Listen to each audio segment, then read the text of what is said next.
Good morning. May we bow our heads, please, and pray. We invite the Almighty to this seminar. May you bless the leadership of the University of Zimbabwe and ZIMRA. May you also bless those of us who are going to present to this seminar. May you give everyone the knowledge and wisdom to contribute to this seminar also. May you bless the partnership that we are forging between the University of Zimbabwe and ZIMRA. In the name of Jesus we pray. Amen. Thank you, Dr. Mzondo. Now we are at a tech seminar, so basically we are with the ZIMRA officials and the UZ officials.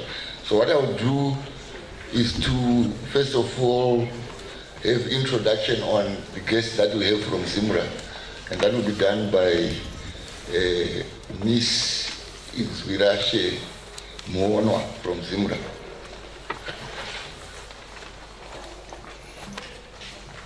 Thank you very much, Dr. Matamande. You've heard my name, Izwirashe Muonwa, and what an exciting morning that awaits us this morning as we engage in very important issues regarding nation building. You can agree with me that at some point you and I are taxpayers. I would like to first salute our VIPs. Let me acknowledge the presence of the UZ Vice Chancellor, Professor Paul Mafumo, the ZIMRA Commissioner General, Ms. Faith Mazani, she's here, the Dean of Commerce Faculty, Dr. David Mazikanda, the UZ Executive, ZIMRA Executive, UZ students. Allow me, Professor, to just say ahoy, students. It's so exciting being young. Okay, you know, I was young at some point and I was actually a UZ student, but you see, age is catching up with me. But my task is quite simple this morning, just to introduce the ZIMRA team that we have. I will just introduce the VIPs first, and then I will introduce the rest as well. I will start with to your left. We have our Commissioner for Domestic Taxes, Mr. Ramik Masaire. Say, may you please stand up and face the audience and just wisdom. Thank you so much, sir. I've just been reminded that I should also say.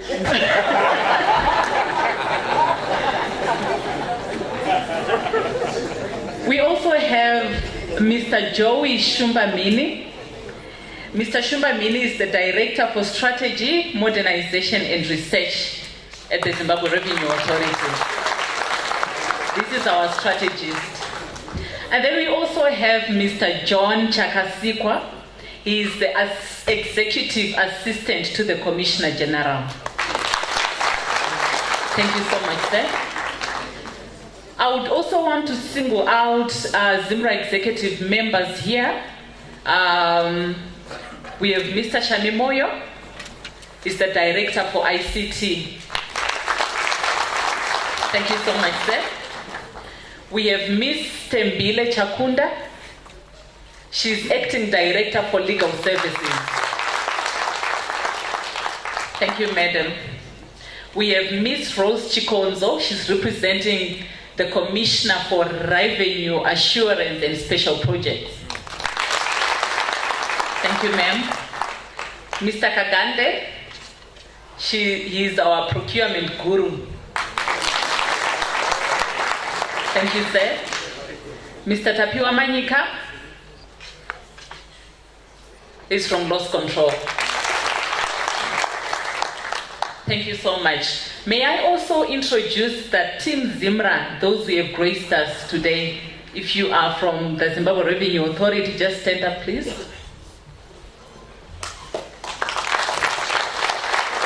Thank you, thank you, thank you so much.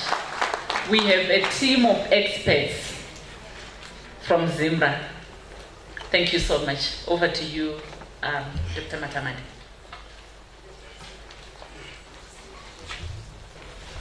Thank you. I will not introduce the university team. I suppose you know them, but I will recognize the Vice Chancellor. He's with us here. I will also recognize the Pro-Vice Chancellor, Academic Affairs, Professor Rosemary Moyana. I will also recognize Pro-Vice Chancellor, Strategic Partnership and Industrialization, Professor Charles Mbowa. I will recognize Executive Director, Quality Assurance and Professional Development, Professor Chipo Ganda. I will recognize Executive Director, Research and Innovation, Professor Florence Mtamanengwe, probably in absentia. I don't seem to see her here.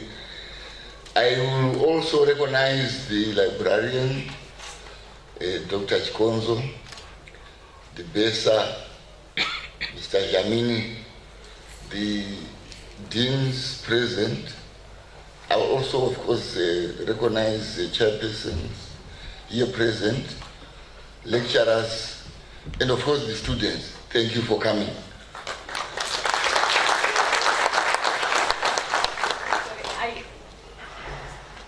I did not forget to introduce my Commissioner General. I'm going to come back and introduce her in a very, very special way. Now, to kickstart the program, I will now, at this juncture, call upon the Vice Chancellor of the University of Zimbabwe, Professor Paul Mapfumo, to give a welcome remark. Thank you.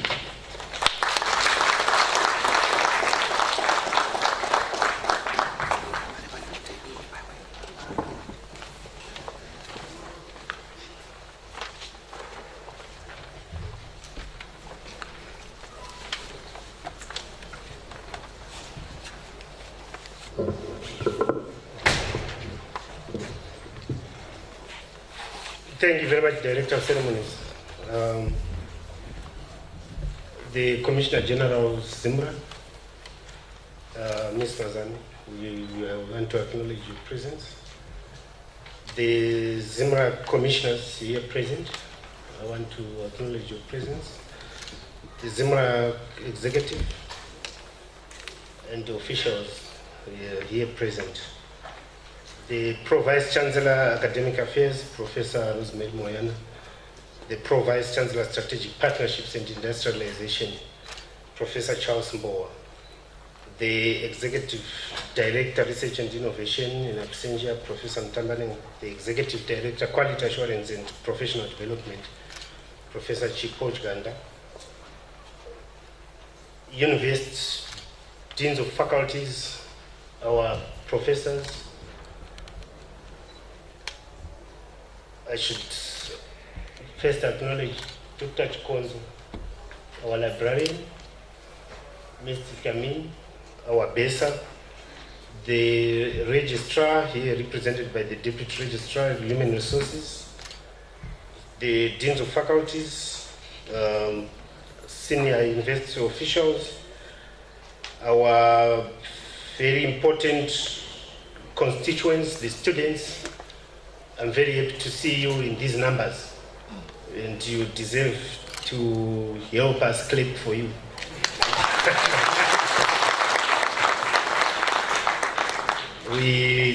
We look like we are at the university, so we want to welcome you so warmly and appreciate your presence as students. I want to single out the Dean of Commerce, Dr. Matskanda, who is our host today, and directors of institutes, invited guests, ladies and gentlemen. Well, first, I think I want to say,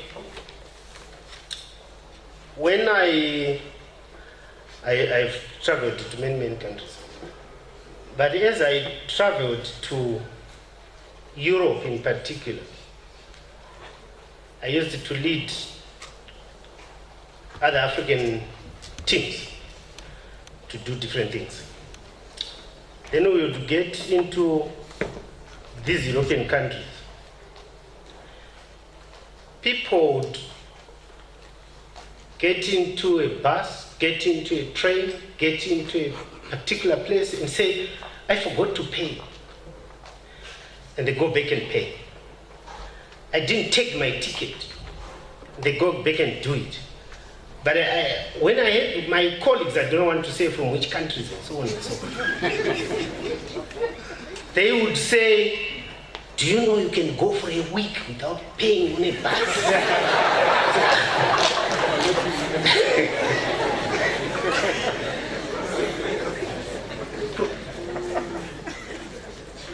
Professor, why are you buying that book of tickets?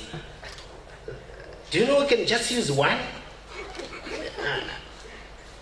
Do you see the different orientation? Right.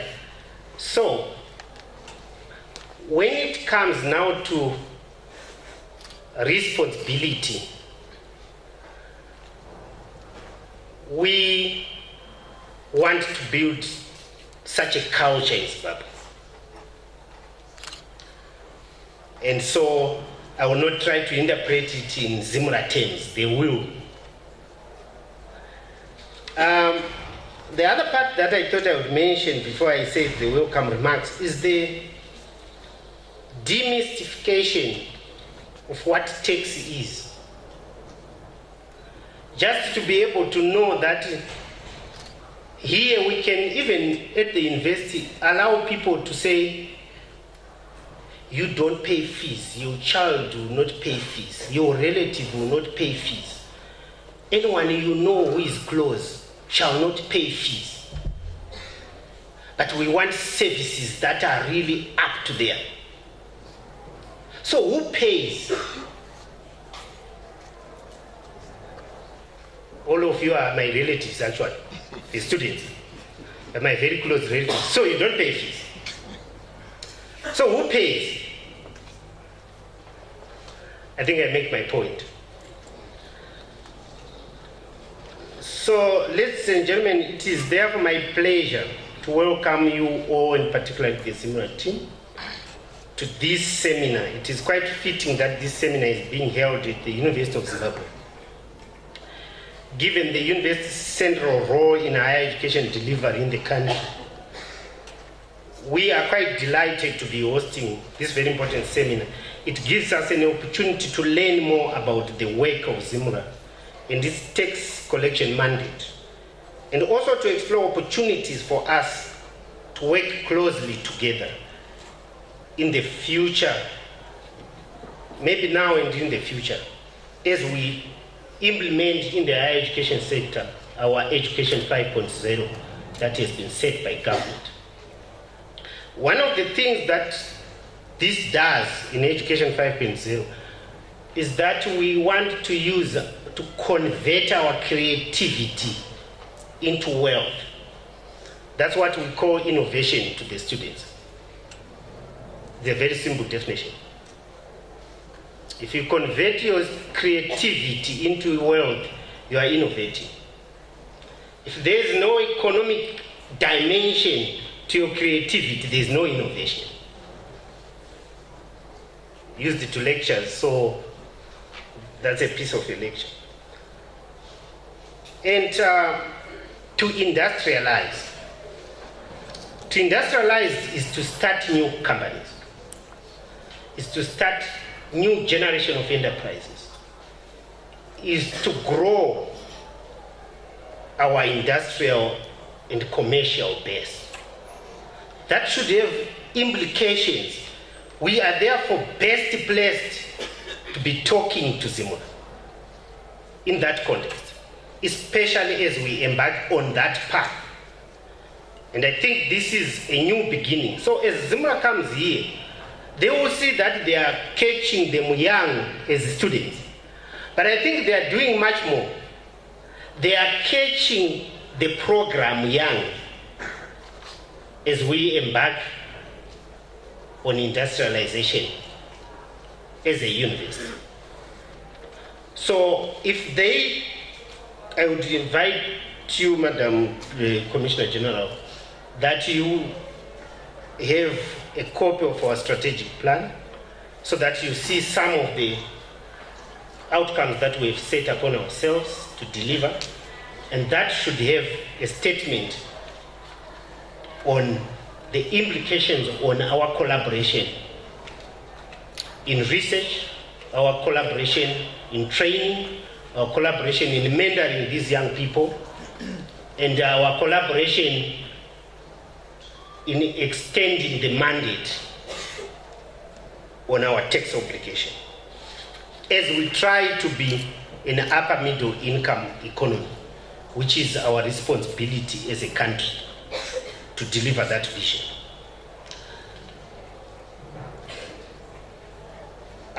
The timing of the seminar is also therefore most opportune in the context of our National Vision 2030. I made to understand that the coverage of the seminar has been specially tailored to share knowledge on tax issues. I'm hopeful that you will all come out with take-home messages and in a way that helps advance the country's vision. Ladies and gentlemen, the government has to carry out extensive reforms in the taxation area. We need to collect more revenue so that we can finance the budget from domestic resources more than at present. I think from my first introductory remarks, I think we can all agree that we have a responsibility. And what I particularly want to embrace upon is that we want our students to learn more about responsibility, to learn less about complaining, to learn more about proffering solutions. Because complaining is easy. When you came, I was outside. When you set the exams, I think nobody heard you. Why do we write today and not tomorrow? You can always have excuses. 101 reasons for having excuses. So I think as we nurture our students that I'm particularly interested in, I think we want to inculcate that culture. The university is seriously working on implementing its new strategic plan, 2019 to 2025. And the strategic objectives include the reviewing, streamlining, and introduction of new undergraduate and postgraduate programs. And as our partners, please tell us which programs you want to see on through the respective deals. Don't be shy of even giving us your proposed outlines for those programs. This is a place of thinking, a place of learning. We'll always put it into perspective, realign it, rationalize it, but get value from it. So I would want to urge ZIMRA to make its contribution. This is the most opportune time as we are reviewing all our programs, including the methods for delivering those programs. We are at your disposal, therefore, in these activities. We take it that it's paramount that the university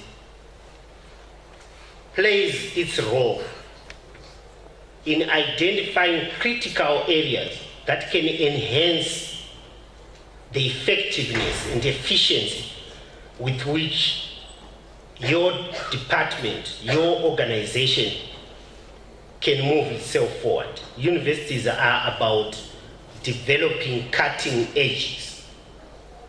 And it's really in the literal sense, cutting edges. The reason why we say cutting edge technology, cutting edge knowledge, cutting edge something, it's because you are not blunt. If you don't have a university in a country, then you are likely, your sharp edges get blunt.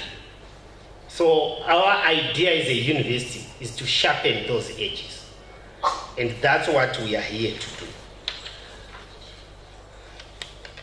Madam Commissioner General, I therefore want to, with these remarks, to say enjoy being at the University of Zimbabwe. We really feel honored that you were able to come in full force to talk to us, to educate us, and to share with us.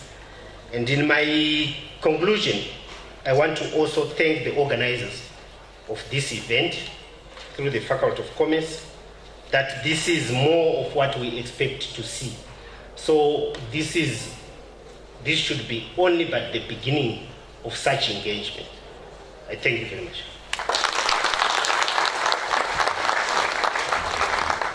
Can we continue giving him a round of applause?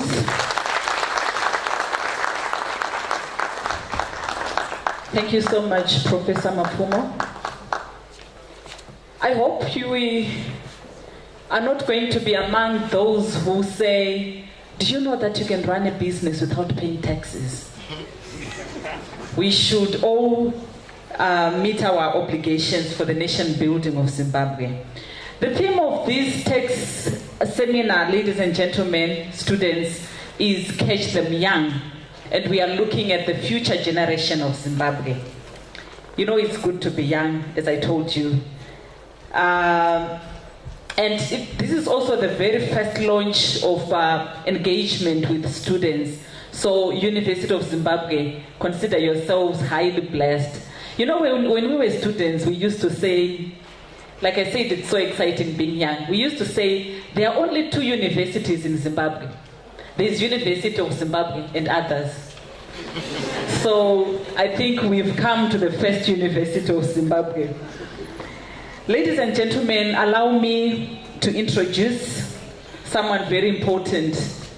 And the lady I will introduce is the Commissioner General of the Zimbabwe Revenue Authority since February 2018.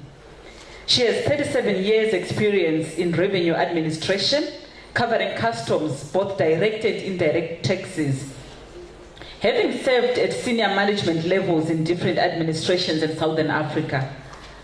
She joined the then Department of Taxes in January 1983. That's quite a long time. I was born in 1984. And was one of the first revenue commissioners of the Zimbabwe Revenue Authority at its inception in 2001. She served as Revenue Commissioner for Region 1 and 2 and as Commissioner Projects and Planning. She left ZIMRA in February 2007 and joined the South African Revenue Services as Senior Manager in October 2007 after a brief stint as Senior Tax Manager at Deloitte and Touche, Zimbabwe. She left SARS to become Swaziland Revenue Authority's Commissioner for VAT when it started in 2011. And before rejoining ZIMRA in 2018, she was previously the Regional Revenue Administration Advisor for the International Monetary Fund, IMF, Regional Technical Assistance Center for West Africa, based in Ghana. In a previous job, she delivered and coordinated technical assistance and capacity building support in 6 non-Francophone countries in West Africa, being Cabo Verde, Ghana, Liberia, Nigeria, Sierra Leone, and the Gambia. Ladies and gentlemen, students, please help me welcome Ms. Faith Mazane, the Commissioner General of the Zimbabwe Revenue Authority. Thank you, ma'am. Yes, we can give her a standing ovation.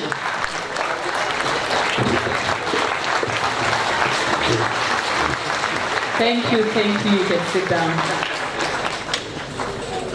So I might as well just go and sit down because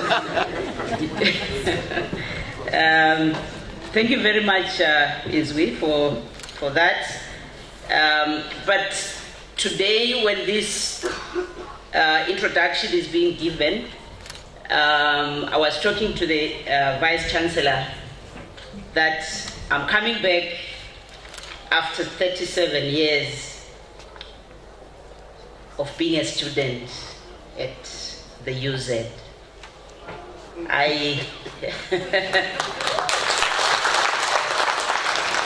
So it's really an emotional time.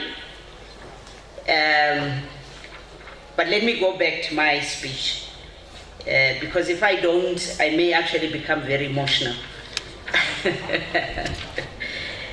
Right. Sorry. Where are the salutations? I'm very uncomfortable with speeches. Actually, I like to speak from my heart. Okay. Directors of ceremony, the University of Zimbabwe Vice Chancellor, Professor Paul Mafumo, the Dean of the Faculty of Commerce, Dr. David Mazikanda, and would like to thank you very much for initiating this engagement between our two institutions, because this came from a meeting that we have already had. The University of Zimbabwe executives here present, University of the Faculty of Commerce lecturers, esteemed guests from the university community. Special mention goes to the UZ students here present, because you are the reason for this tech seminar. Ahoy, students. I'm learning the ropes. I like being young. Having been a youth pastor in the Methodist Church, I always liked it when I have to go down and engage and feel very young as the members that I was working with. So I'm feeling very young because I feel the age of the students. Let me also acknowledge the presence of ZIMRA management and staff, members of the media fraternity who may be here with us, distinguished and invited guests, ladies and gentlemen. It is indeed a very good morning. It gives me pleasure to welcome you to the inaugural tech seminar, which is being co-hosted by the University of Zimbabwe and the Zimbabwe Revenue Authority. Like I said, it's nice to be back 37 years after completing my studies and to give back to an institution that built me. When I came to the university in 1980 at independence, that was actually before independence, we were the first students of the University of Zimbabwe, because it was University of Rhodesia. Or it was actually the University of Zimbabwe, Rhodesia after that. Before that, I was one of the privileged students supported by the World University Service, and we were the last. And I remember 2 weeks ago, I was talking to a colleague, just reminiscing on the life that we had at university. And a lot of us coming from the rural areas, I was coming from Mondoro, being a daughter of a peasant farmer. The diet that we had at the university then was one that we never knew. We actually used to select whether a wing or of a chicken, and we would have 2 eggs and bacon and sausage for breakfast. Wow! It was the best menu. It was a 3-course meal. And we never used to do our laundry. I was staying at Swinton. That was the ladies' hostel. And the only other one was Manfred Hall. New Hall came, I think, after we started. And our sheets would be changed and washed through laundry.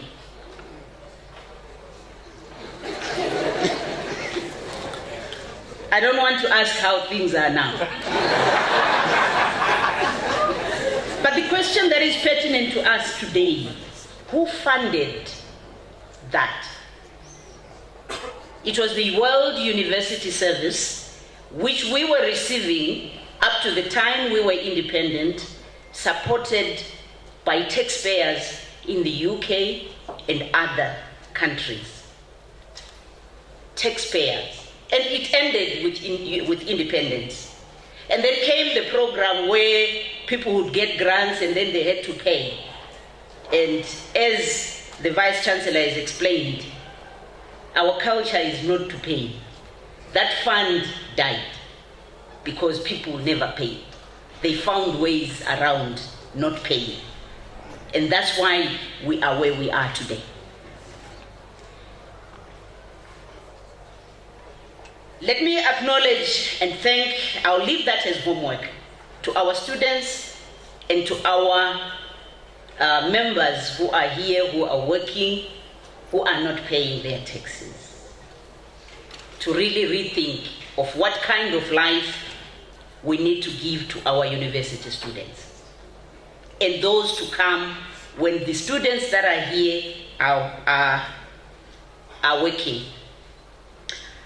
I would first of all want to acknowledge and thank the university management and staff, specifically Professor Paul Mafumo, for accepting our request to hold this inaugural tech seminar at the university premises. This is the first of the so many seminars we are scheduled to hold at all the universities and other tertiary institutions in Zimbabwe.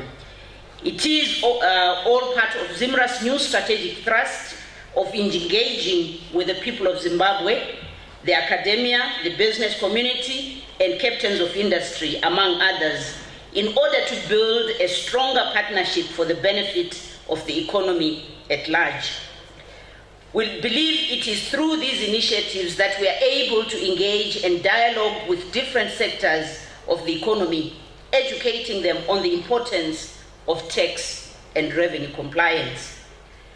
So I would once again want to thank the professor, the Vice Chancellor, and the Faculty of Commerce, led by Dr. Mazikanda, for buying into our vision, which has seen us today holding this tech seminar. Just to go highlight on the objectives of the tech seminar, allow me to turn to the theme for the tech seminar, which you have heard from Ms. Muonwa. We are actually running with the theme, Catch. This is because, having finished my degree in business studies and working for the government in 1983, that was my first time to hear about tax.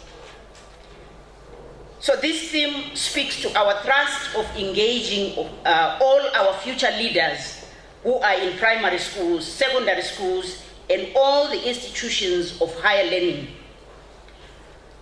Students, you are the future anchors of our economy, and as such, you need to have a strong appreciation of how the success of economies the world over is hinged on tax compliance by its citizens. You can agree with me that generally, the taxman is seen as the taxwoman is seen as an enemy, and it is also our effort through such seminars to dispel such myths and educate everyone in Zimbabwe on the importance of taxation and paying our taxes. I would like to believe that after this seminar, we will all appreciate that taxation is the key to economic development. In our work, like I said, we depended on the World University Service to support our one university that we had. But as you know, we now have two universities, the University of Zimbabwe and others. Having added the others and having more universities with more hostels and other students staying outside, the task on our shoulders is much bigger to support and groom a student who is going into the market and contribute positively. The focus that we have as the Revenue Authority is that we are moving towards domestic resource mobilization, where we don't want our minister and our government to go begging.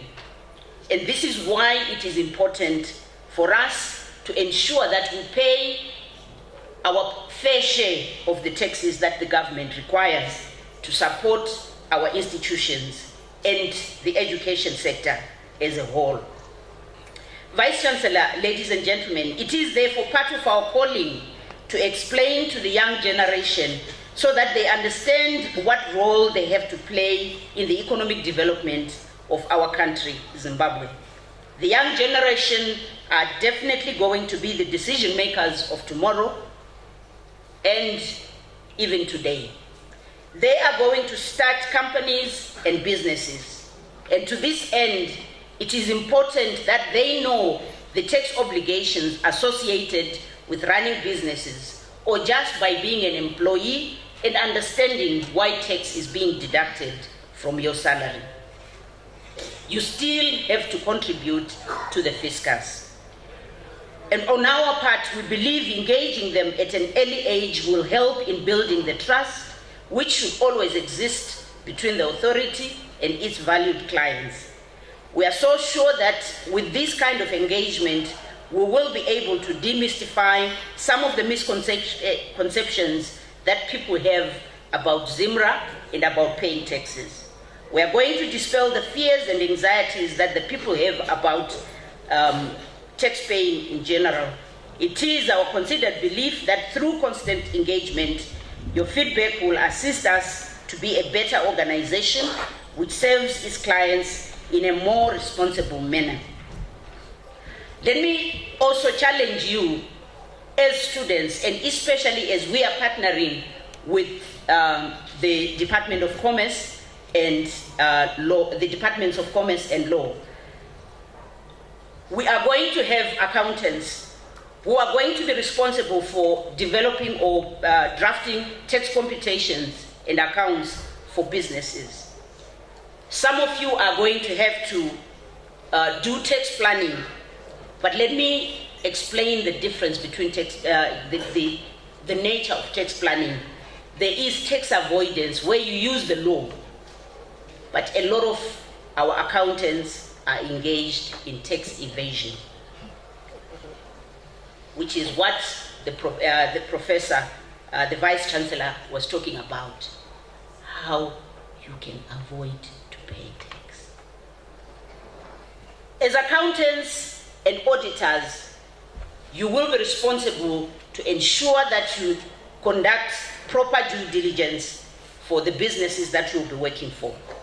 Let me emphasize, and I have had a discussion with Mrs. Chiri, our Auditor General, that one of the responsibilities that we would ask her to help us with is to ensure that companies, including parastatals and government institutions, are in line with good corporate governance. And tax is one of the areas of good corporate governance. And as businesses, tax planning is not about tax officers, it's not about bribing tax officers or knowing someone in the levels of authority so that you don't pay tax. Good corporate governance is paying what you are responsible and required to pay.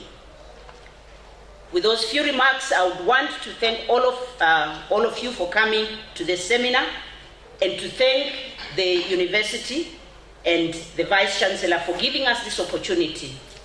And I urge all of us to participate fully so that we all benefit from the tax seminar.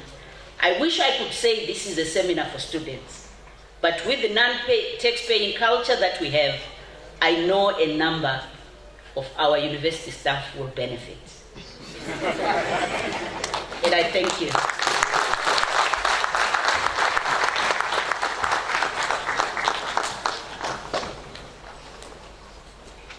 Another round of applause for the Commissioner General. Thank you, Commissioner. She's one of our own, and I think what she has said resonates well with what we have and probably what is happening around. So one question that she asked is, Shakamira say, how is it now? So for it to be restated, we obviously have to pay tax. That's what she said. And the culture is to start now. We have a presentation by one of the lecturers from the Faculty of Commerce, Mr. Tanga Tafshia. He will give a presentation on these tax issues. Mr. Tafshia, can you come forward, please?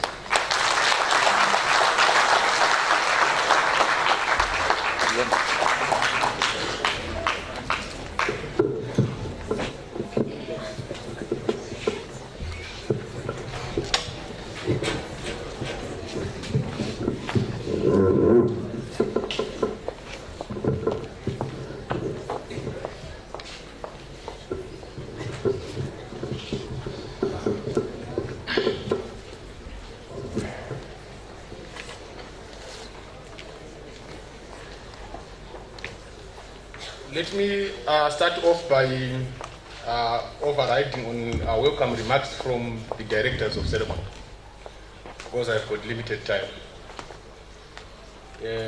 I'm going to make a presentation on the issue to do with the tax compliance, and the topic reads as follows. Empirical investigation of the determinants of tax compliance in Zimbabwe. And the focus of this study was on small to medium enterprises. That was the area of concern. So the study was not concerned much about the payee, neither was actually looking into other taxes, but it was income tax, so to speak. Okay. So the issue of tax can be traced back to past periods. I still remember Zacchaeus was the tax collector. So it's not something new, and it should not be something which we need to say maybe is starting now. It is something which is very old, if I can say. Then I've borrowed this concept. I think you can help me. The volume of contents in these shapes, I borrowed this from geography. If you can see shape A and shape B, those two shapes, they are of the same area, but they are looking different. With shape A showing us that the length and the width are different from a length and width of shape B. So allow me, probably I need.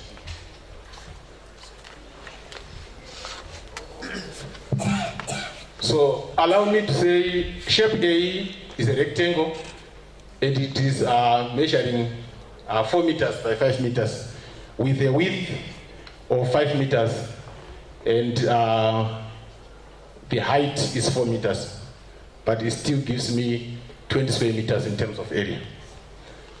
Then shape B, it measures, is the other way around.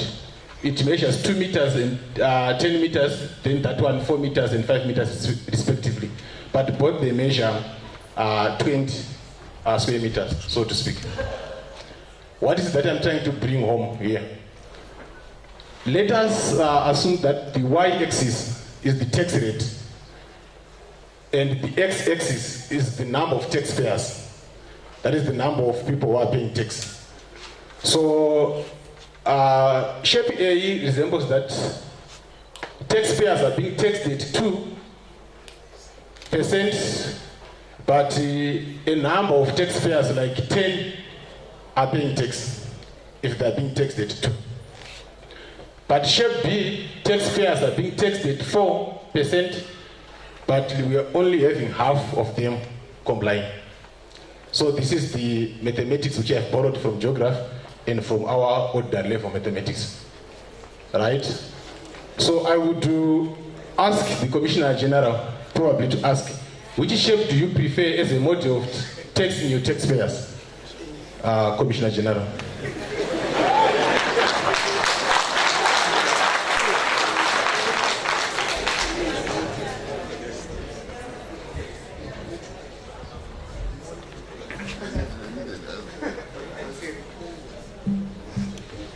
On behalf of the Commissioner General. Okay,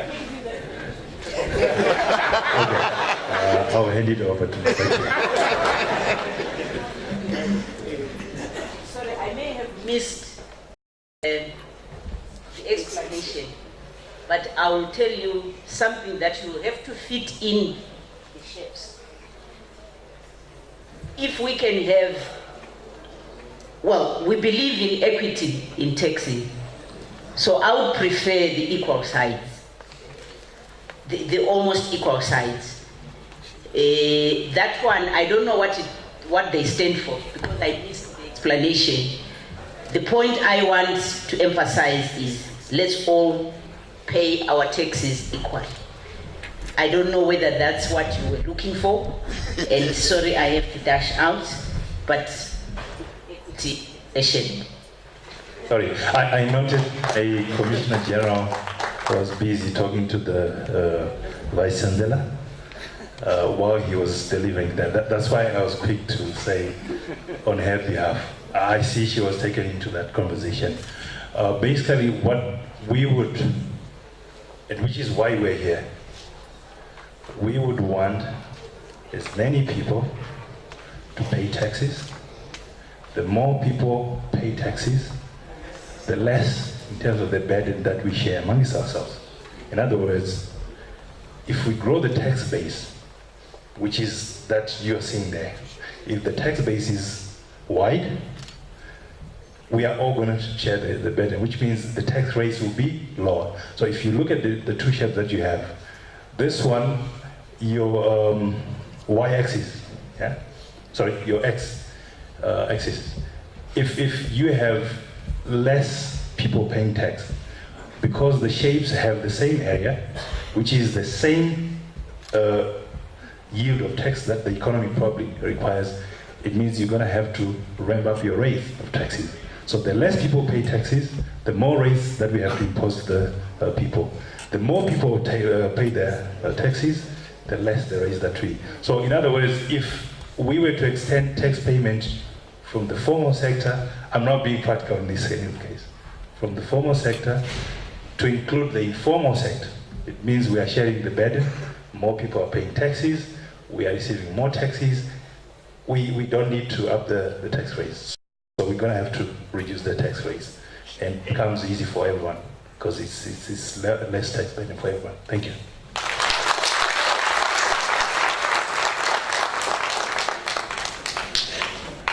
Thank you very much for a positive response. So this study seeks to investigate what determines the taxpayer's compliance. This is the start. So this is the introduction of the subject or the research. Our government is seeking ways to improve efficiency in tax revenue collections, but small to medium, which is my area of concern in this case, small to medium enterprise, the majority of them are the taxpayers in Zimbabwe. And according to Maseko, they account to 95% of the organizations which are in Zimbabwe.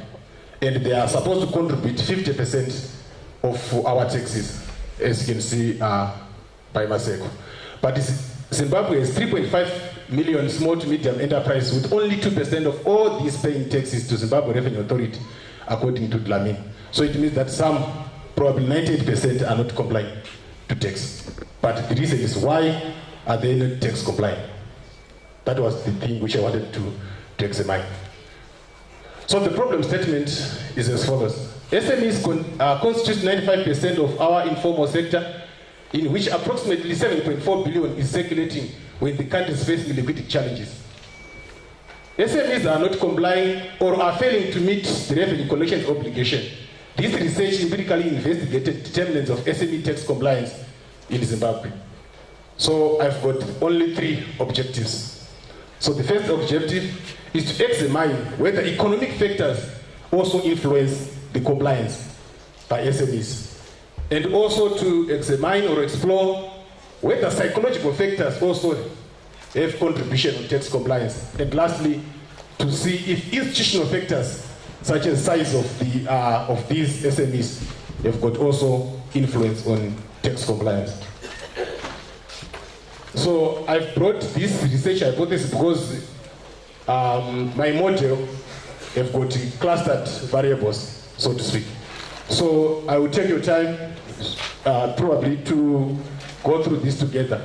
So I'm hypothesizing that there is a negative relationship between tax rates and tax compliance, as we have just explained. So it means that if we are being taxed highly, tax payers are likely to avoid tax. Then hypothesis 2, there is a positive relationship between tax audits, fines and penalties and tax compliance. I think Commissioner General said something that they are working closely with the Auditor General to embrace issues to do with the tax audits. Then hypothesis 3, there is a negative relationship between the level of inflation and tax compliance. If inflation is increasing, individuals are likely to not to comply because they don't want to sacrifice their income. Then hypothesis 4, there is a positive relation between level of actual income and tax compliance. 5, there is a negative relation between the level of compliance cost and tax compliance. So if compliance cost increases, people they choose not to submit their returns. Then there's a positive relationship between liquidity and tax compliance. There's a positive relationship between profitability and tax compliance. There's a positive relationship between the role of the authority, which is tax authority, and tax compliance. There's a negative relationship between corruption and tax compliance. If the corruption index is very high, people are likely not to comply. Then there's a positive relationship between industry and tax compliance. Here we are hypothesizing that probably some industries, they are better monitored than other industries to an extent that they comply by virtue of being in that particular industry. Then there's a positive relationship between perceived fairness and equity and also tax compliance. And lastly, there is a positive relationship between perception of government spending and tax compliance. If we know how the government will spend our money, compliance will not be an issue. So these are the hypotheses of the study, but they've been grouped into these 3: economic, psychological, and institutional factors. Those are 12 variables. So just a little bit of literature review. Tax compliance can be subdivided into 2: technical and administrative tax compliance. And by technical compliance, we are referring to a scenario whereby taxpayers are able to use the tax laws and regulations in submitting their taxes. While administrative is whereby they will be required to file their tax returns in good time. That is administrative and technical tax. So this is the model, the empirical model of this study. So we are assuming that economic factors, psychological factors, and institutional factors have impact on tax compliance. Then I borrowed only 2 theories of tax compliance, but theories of tax compliance, they are not limited to 2. But I'm going to explain only these 2. According to the first model, which is referred to as deterrence theory, it was proposed by those authors. The assumption is that taxpayers are utility maximizers. They want also to maximize utility in the function of paying tax. And therefore, they have necessary knowledge of tax penalties and detection rates. They know the penalties which are in the system and also the chances of them to be caught if they are to avoid or evade, so to speak, tax. So, D, as you can see, is the declared income. This is the income which the taxpayer may choose to declare. But the taxpayer may declare D while they have earned I. So I is the fixed income earned by the taxpayer. But they may choose not to declare I, they choose to declare D because of certain reasons. So T is the tax rate at which D will be taxed upon, and P is the chance that hidden income will be detected. And F is the fine that will be attracted if hidden income has been discovered. Therefore, D is a function of income plus tax rate plus the chance of being detected plus the fine which will be attracted if the hidden income could have been detected. So it's a game which will be actually taking place. If the ZIMRA is to intensify audits and fines, then it will comply. If they don't, then it will maximize by avoiding. Also know that any hidden income will not be picked. So this is what these theories have actually said. Maybe just to support them with another theory of how views provision of public goods and services as interpreted. They interpret the provision of public goods by the government as a contractual obligation between taxpayers and the government. So if the government is to provide public goods and services, then the taxpayers will also pay. So there's a contractual relationship. So if the government happen not to do its part, then the taxpayers also may choose not to. So it's a game. So I borrowed also this theory and also from the proponents of game theory.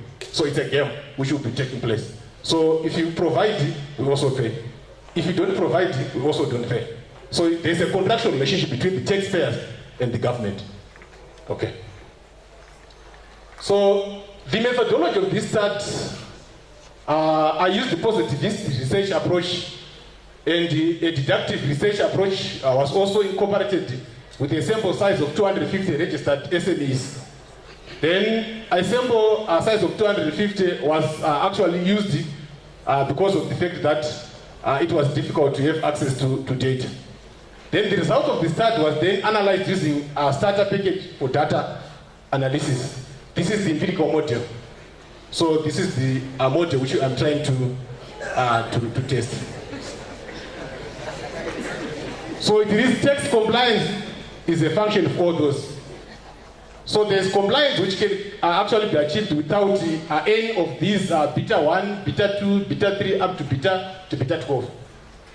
So individuals are likely to pay a certain amount, or ZIMRA is likely to get something, even though all these factors are not considered. There are some other taxpayers who are naturally going to pay tax without all these variables being considered, so to speak. But this is the model. Discussion of results.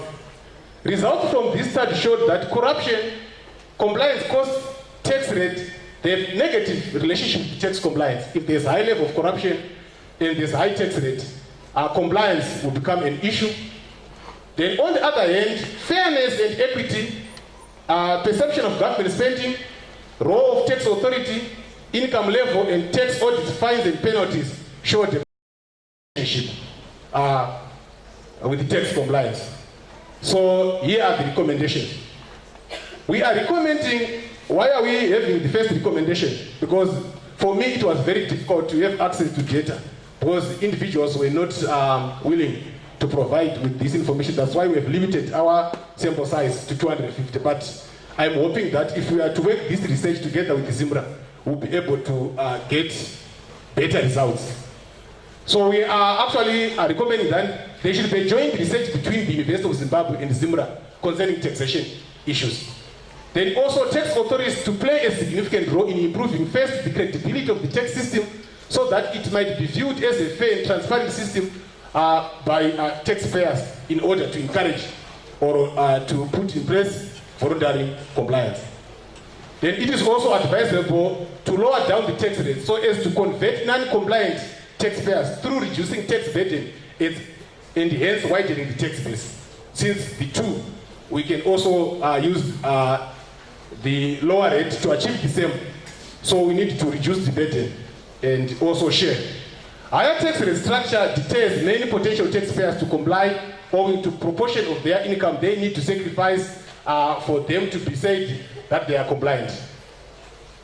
So this marks the end of it. So these are the references of the study. Thank you.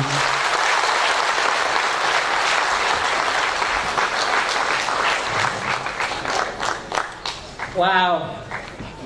I can only say wow, because I come from a very, very arts background. Ku high school, taipura maticha emesine reken. And when I came here, you know, that's where I belong. We could dance, we used to dance Michongoyo, we used to dance Bakumba and this and that. That's where I belong. So when he was talking about regression model, I got so confused. And I said, how am I going to look at the issues raised? And I looked for an assistant, because this is not my area. May I kindly ask Moses Chamisa to please come and help me. He's from our research team.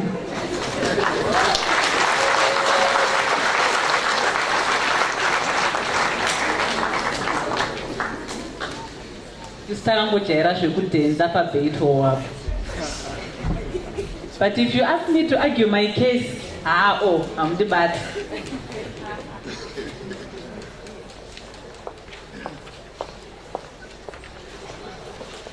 Good morning, ladies and gentlemen. Good morning, ladies and gentlemen. Morning. Morning, Commissioner. Morning, Prof. Thank you, Mr. Tazishaya. This has been a very, very, very well-researched and eye-opening research. I would like to say, before I give so much or so many comments, I would like to say, actually, this is one of my researches, area that I'm touching on. I'm also doing my PhD with MSU. So I'm actually looking at such issues. So I think one of your recommendations to say we need a joint research effort between ZIMRA and the university, not only the University of Zimbabwe, but tertiary institutions in Zimbabwe.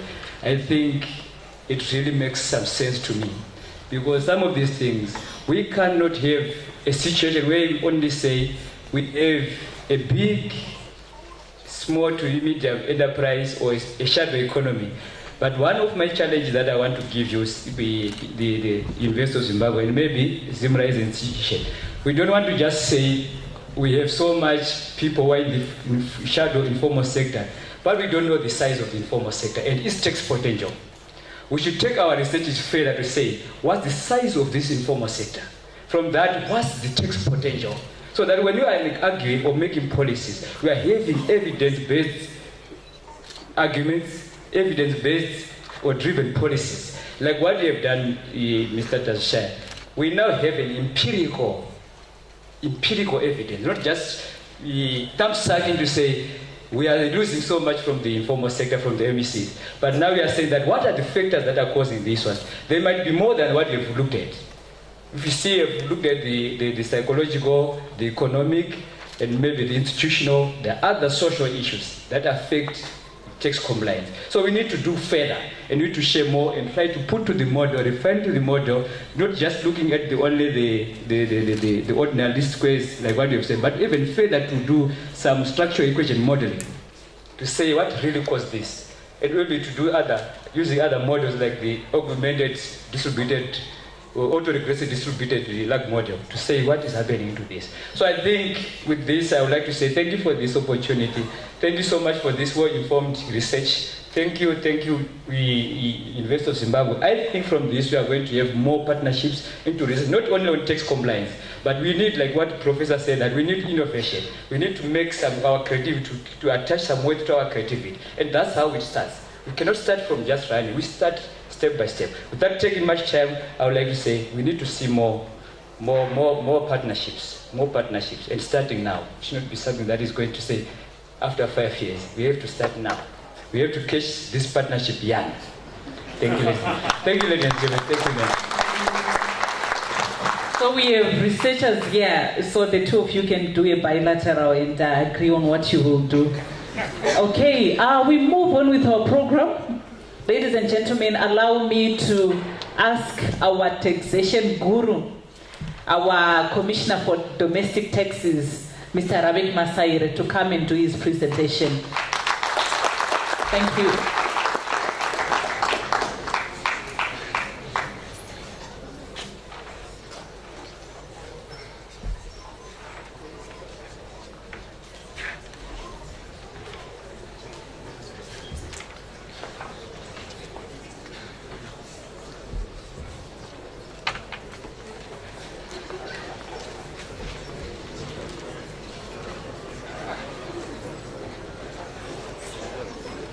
Thank you, Events Director.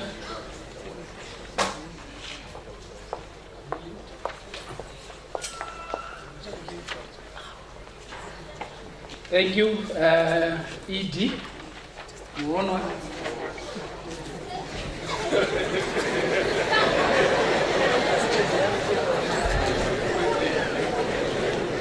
That's the reaction I was looking for. ED is Events Director.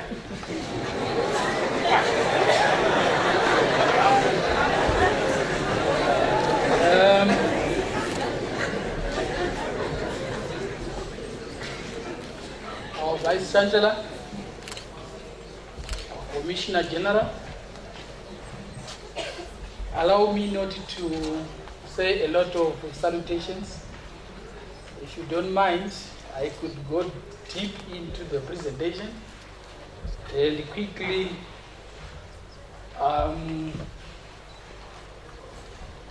discuss the issue of taxation. As you see on the board, I do have a summary of the issue that I want to present. Who is ZIMRA? What animal is this? Is it an animal? And what has it been set up for? We obviously have some roadmap that guide us in terms of our execution of our responsibility. That's our strategic map. I'm also going to talk about the different types of taxes that we are expecting from every one of us. Then what is also critical and important is for us to share views on why it is important for us to pay taxes, as well as the ZIMRA's view of what taxes are being used for. And most importantly, we recognize that there is always the future. And we believe it's time for us to share on what we think our future is looking like. Who is ZIMRA? ZIMRA is a combination of the then Department of Taxes and the Department of Customs and Excise.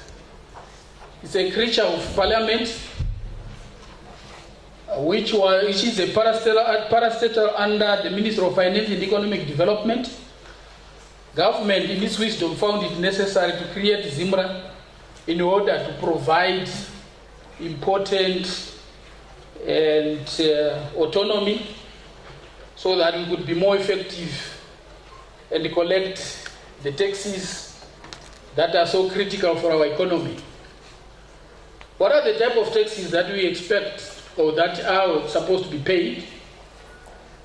We've got the income tax, which we have abbreviated CIT, that is corporate income tax, pay-as-you-earn, withholding taxes, and presumptive taxes, intermediated money transfer taxes, popularly known as the 2% tax.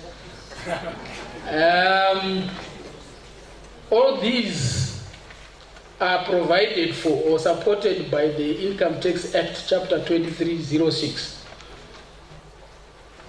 It could probably be misleading to talk about CIT alone, because we know in here there are people that are enterprising. There are those of our colleagues who have found themselves engaged in some commercial activity. We expect that at your personal level, you should be contributing to this fiscus through your personal income tax, not your pay-as-you-earn. In other words, I'm talking about those of us who are fortunate enough to be involved in a business of one type or another. We are expected to contribute to income tax. And then the corporate tax refers to the companies that are formally registered with the register of companies, that as soon as you get registered, you are expected to be contributing to tax. Then the pay-as-you-earn, that's for the employee, where we have the final deduction system. Final deduction system refers to where we are saying the employer has got the obligation to determine with close level of accuracy how much each employee is expected to pay during the course of the year.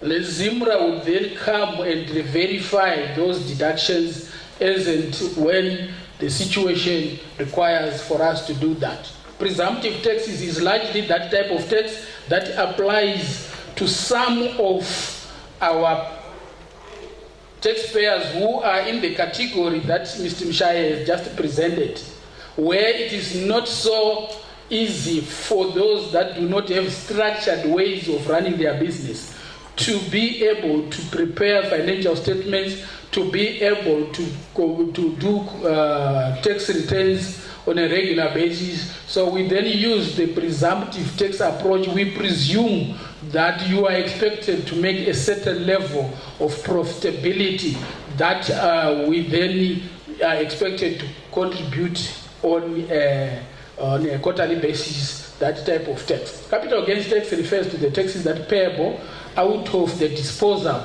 of your immovables and some of your movables. Your immovables, to the extent of your properties that you get rid of from time to time, is capital gains tax. You would also have securities, that is your shares, whether listed on the stock exchange or not listed on the stock exchange, and the other defined securities that, as and when you dispose, are liable to capital gains tax.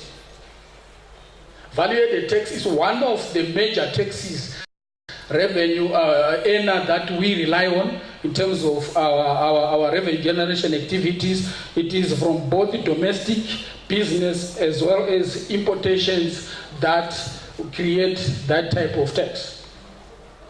You will have customs and excise duty, where you are referring to those that import goods into Zimbabwe would be liable to customs duty, and for those that are responsible for producing excisable products like your beers and your tobaccos and those other so-called sin products, you will be expected to account for excise duty.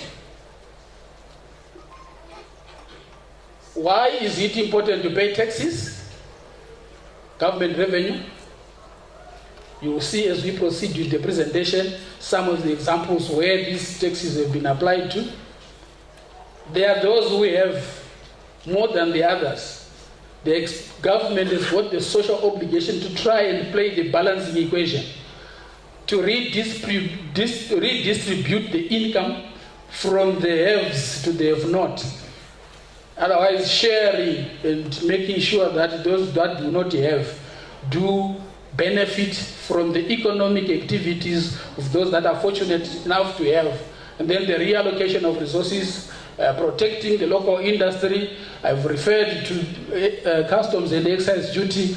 The government do have a responsibility of making sure that we remain competitive, encourage productivity, influence economic behavior and social behavior, and this is done through the fiscal policies. Where government sees certain behavior that's not desirable, it is through the tax legislation or customs legislation that government can then come up with measures that should influence the desired behavior from the society. As we work on our mandate of collecting revenue to the fiscus, we have found it necessary, or it is best practice, for us to work out on what our journey is. We have developed a 5-year strategic plan, 2019 to 2023. Our strategic plan is guided by the government vision, the 2030. Obviously, the government vision does have its outcomes in terms of how we are expected to contribute to the achievement of Vision 2030. And out of the transitional plan by government, we identified areas that we thought we needed to be focusing on.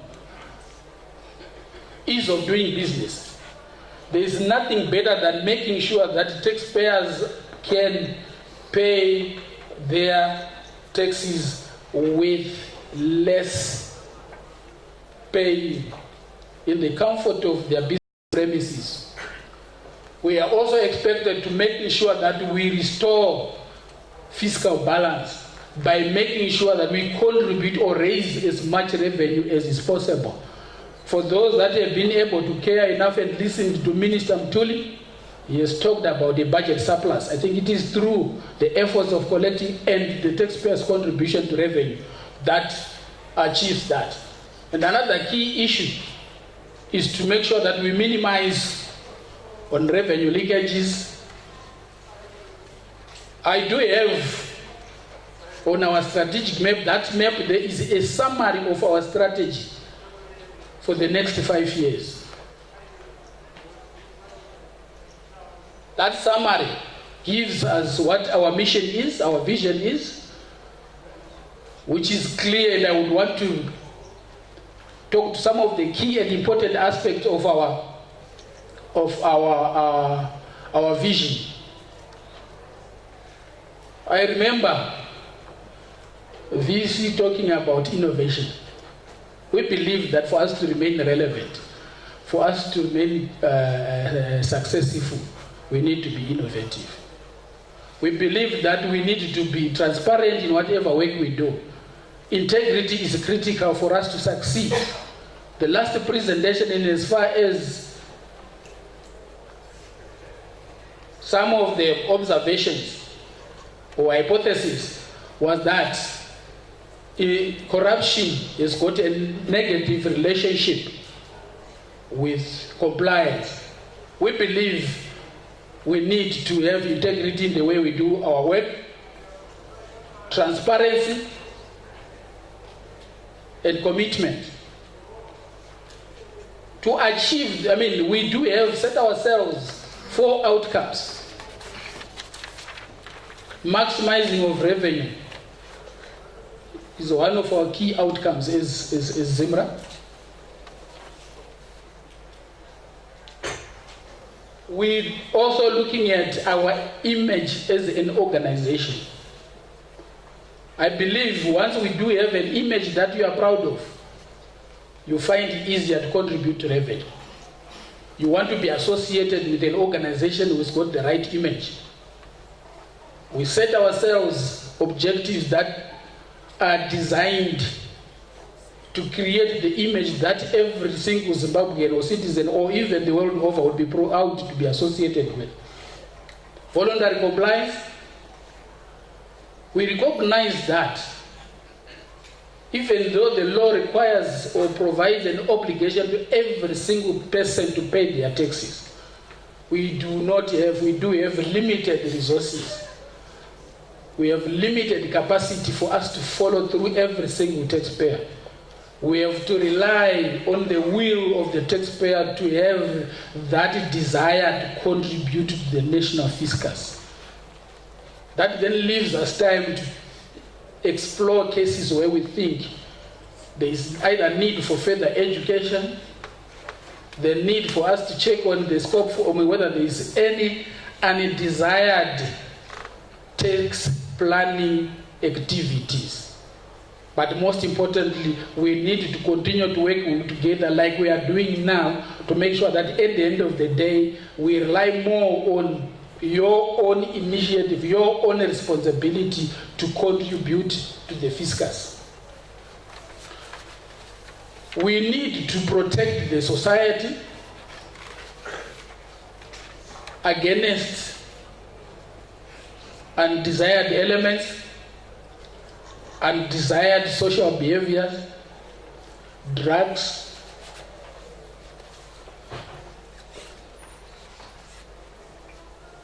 pornography, arms, security, some of our key responsibilities by protecting society against these.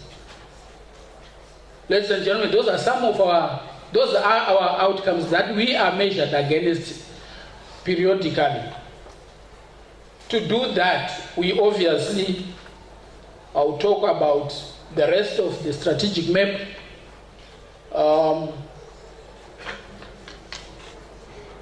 And the issues that are important. Our strategic map is underpinned by the 4 P's that the Commissioner General alluded to. One of the most important P's that we value as we do our work is our people. We believe we need to have a robust and reliable talent pipeline in terms of what we want to be doing. Are our people sufficiently trained? Do we have enough programs that allow for the future? VC, we thank you for taking the initiative by starting to develop those skills that would then take to sharpen further than you would have done. We do have programs that are designed to deal with that. We think it's important to keep our people highly motivated, clearly defined career path. You'll see as I go on with the presentation what our desired textbook professional should be. We think that it is important to have this kind of relationship like the one we are having today, where we are able to engage and share ideas, work on areas like the last presentation. We are at that time of the year where we are making contributions to the Minister of Finance as he prepares for his national budget. And one topical area that we are working on is the one to do with tax compliance in the informal sector. We find it very necessary to continuously work on programs that enable or facilitate business. My processes that we have must be friendly enough, should be simple enough, should be easily accessible by our stakeholders and not only the taxpayer, for them to be able to either make the right decision. We find it necessary that as we look at improving ourselves, we have the project approach. The map we have there is summarizing our physical presence in the country. Where do you find ZIMRA? Currently we are structured. We continue to work on our structure as depicted, divided into regions, obviously, because we need to continuously reflect and say, is the structure that we are operating the best of structures? And we are in the process of redesigning ourselves, rejuvenating ourselves. And the map you're seeing on the board will shortly change to reflect on how we think we could be more effective through restructuring.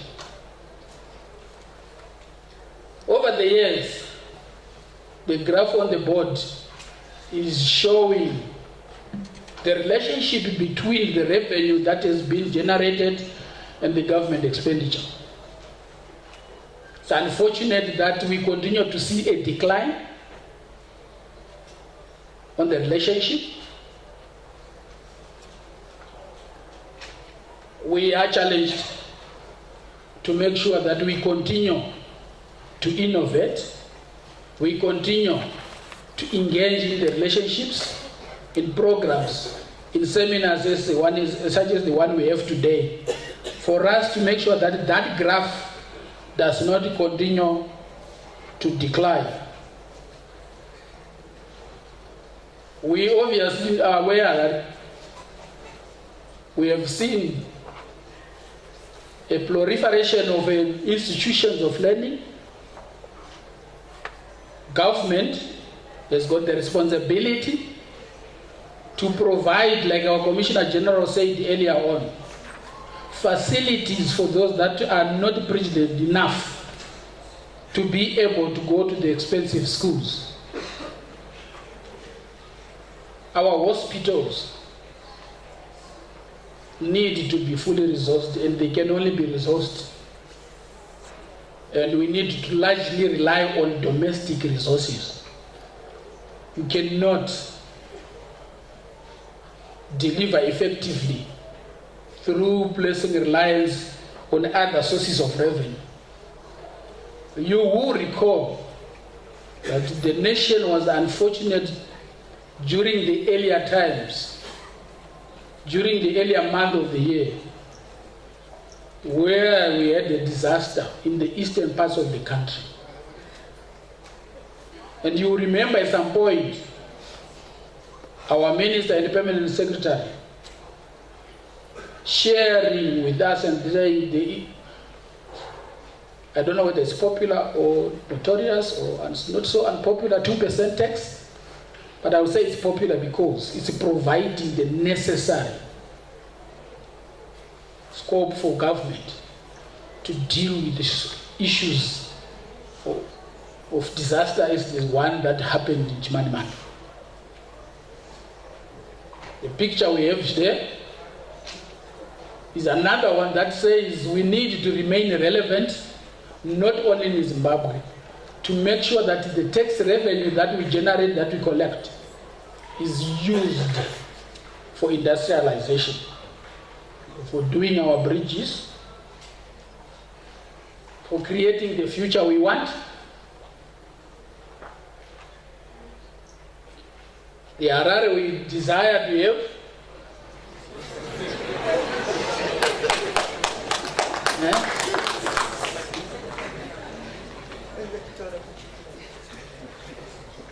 How do we do that? How do we get there? A relationship with our institutions of higher learning. We do provide scope for us to create the necessary skills pipeline by exposing the students to tax administration, either technical, support services, in a wide range of areas. Scholarships. We do have a corporate social responsibility program. I'm sure there are beneficiaries that use it. Mr. Chagasiga? Yeah, CG? Yes, we handed laptops to 5 students a few weeks ago. Yeah, she's just saying for the benefit of those behind there, a few weeks ago they were beneficiaries of that corporate social responsibility. I'm sure in Zgi, we are going to be launching very soon some interesting relationship in terms of a tax competition. All this is desired to make sure that we create a framework that is good, that is inclusive, that nurtures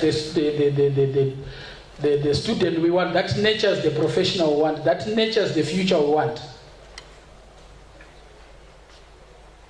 Tailor-made degree programs, we need to continuously engage and say, are we very happy in terms of the way our curricula is designed? Is there scope for us to continue to work together and say, given the complexity, the dynamism of the economic society, the continuous change in the economic landscape, can we continue to rely on the old way or traditional way of tax administration? Or we need to start thinking and having those relationships that resonates with the current business trends. So now, all we are simply saying is, yes, we need to say, is the accountancy degree program sufficiently designed to deal with the tax issue? The research network, Chamisa has acknowledged the work that has been done. And most importantly, I'm proud to be a ZIMRA employee, and I want everybody to be, what, jealous? Or envy me? Employer of choice.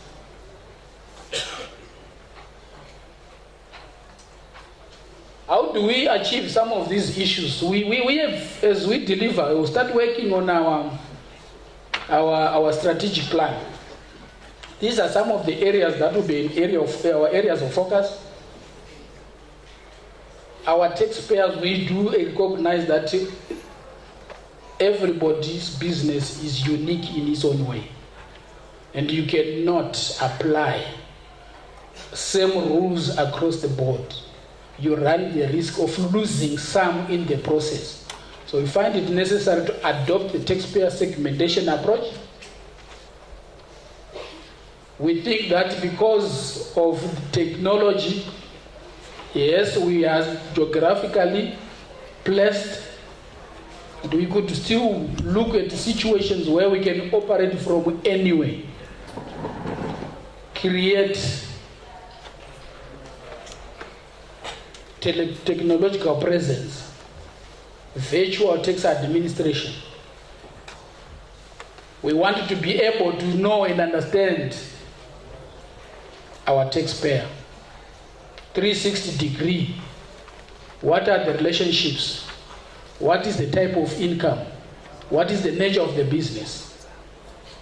Is there any area that we do not understand? What is very key and most important was for us to know and understand our client.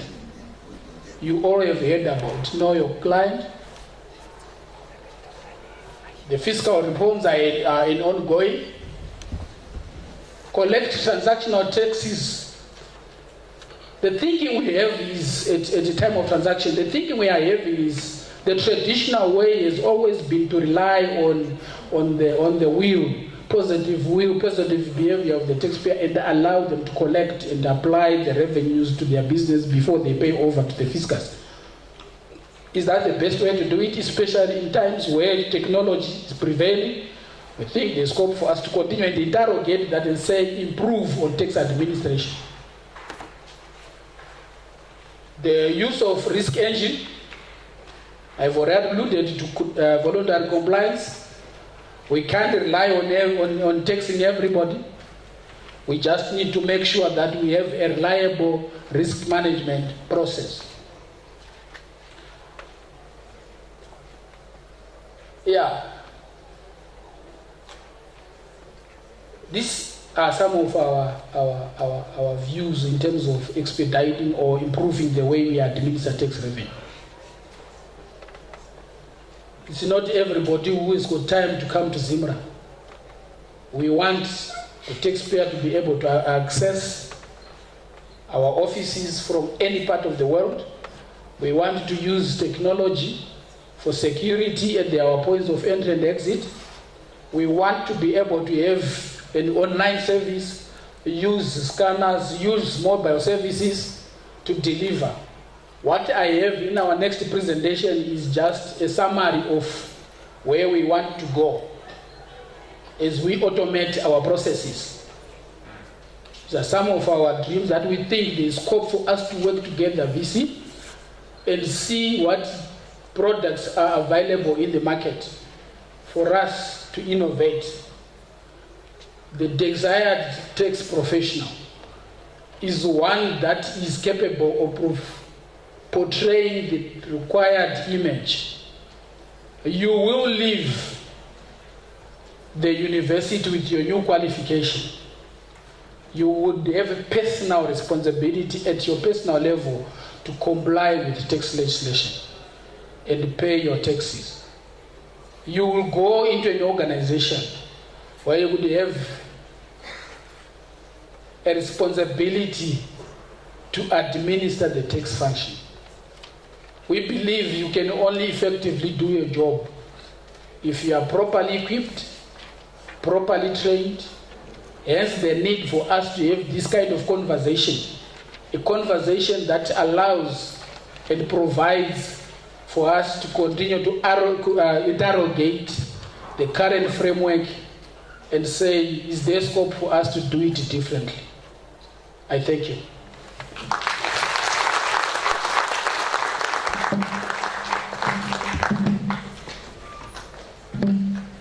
Thank you so much, Mr. Masaire. Can we give him another round of applause? Manetaire. Yes, thank you. Thank you so much. From the presentation, I'm sure you have a lot of questions, whether from the presentation or from taxation in general. I'm going to take 3 questions at a time. Mr. Chamisa, please help me take the questions. And then we have a team of experts from the Zimbabwe Revenue Authority who are here to answer all your questions. As you heard from the Commissioner General, the UZ staff are also benefiting from this. So we are expecting questions from both students and staff. First question.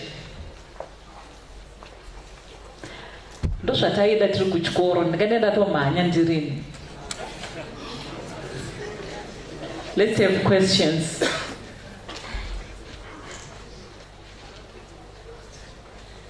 Yes, sir.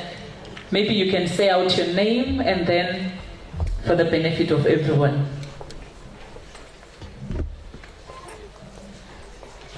Good morning. Thank you. My name is Dr. Mkumbuzi from the Graduate School of Management, our business school. My question is to do with international trade. And in particular, international treaties. It covers the commodities of mining and agriculture.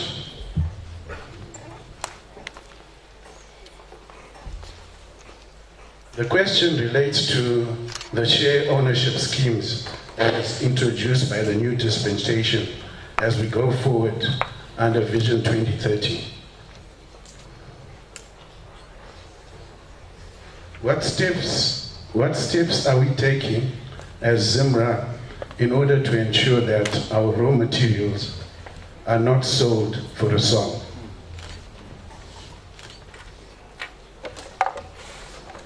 The second question is to do with capital gains taxation on shares and taxation on corporate dividends. As an investor, you have the choice of realizing your gains either through the sale of your shares or through the receipt of dividends. The various taxation rates applied to capital gains on shares and revenue received in dividends has an impact on the choice of shares or dividends.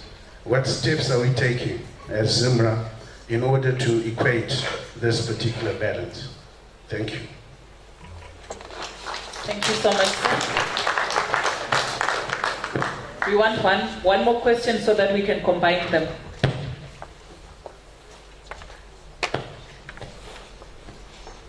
Thank you. My name is Rodney Down.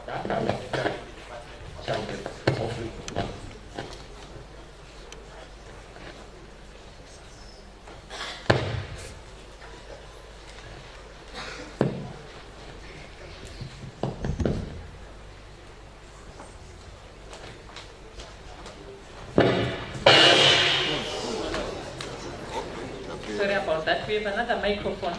Okay, another question actually. So we'll come to you, sir. Hello.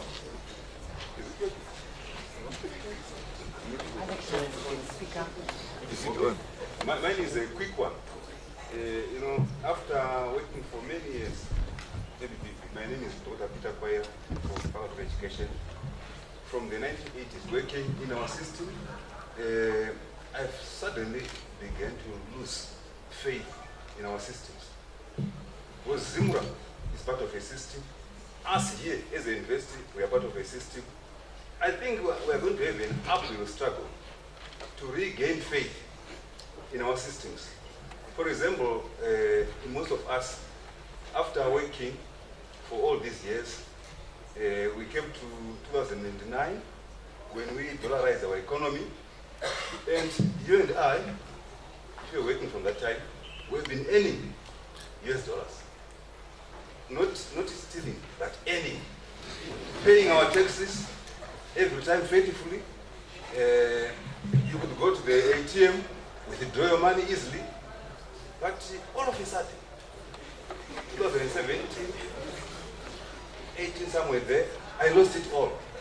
I feel sorry for my colleagues who have gone on some, retirement.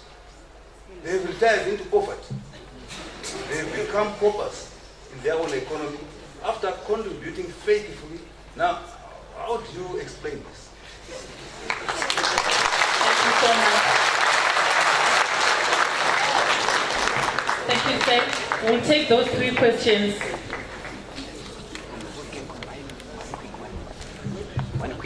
Okay, I'm told we can combine with one quick one to make them 4. Yes, sir. We took the microphone from him, please.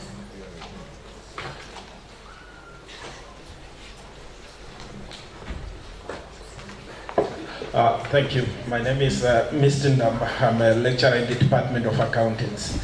My question is directed to the Commissioner General and also the fiscal strategies within ZIMRA as well.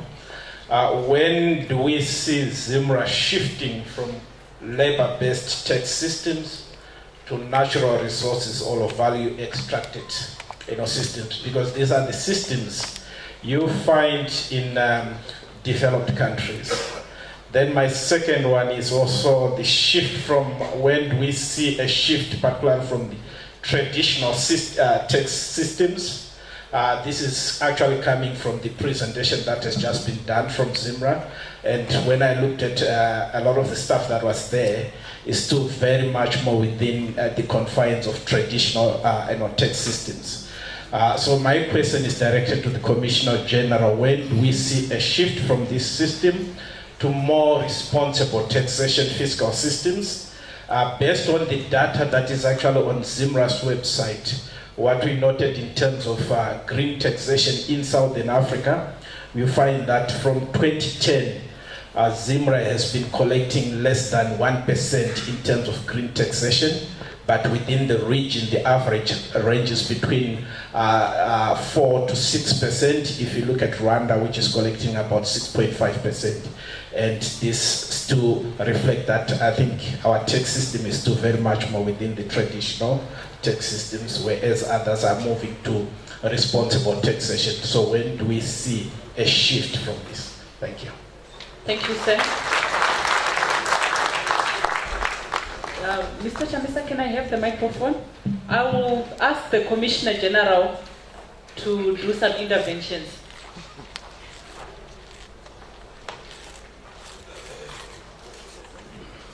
Thank you very much. Thank you very much for those questions.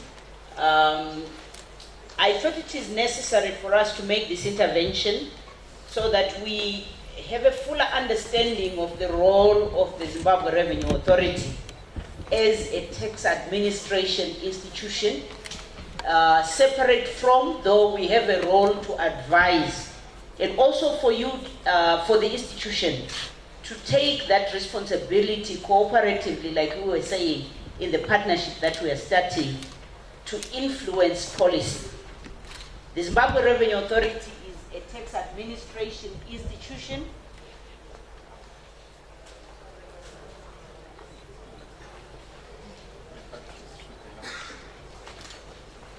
Unfortunately, I'm not a lecturer, so my voice is limited, but I will use my preaching voice. Okay, thank you. So, in as much as I understand and we relate to the issues that have been raised as the Zimbabwe Revenue Authority, I would like to just give a word of caution to say that we don't have the full answers to all the questions that you've raised.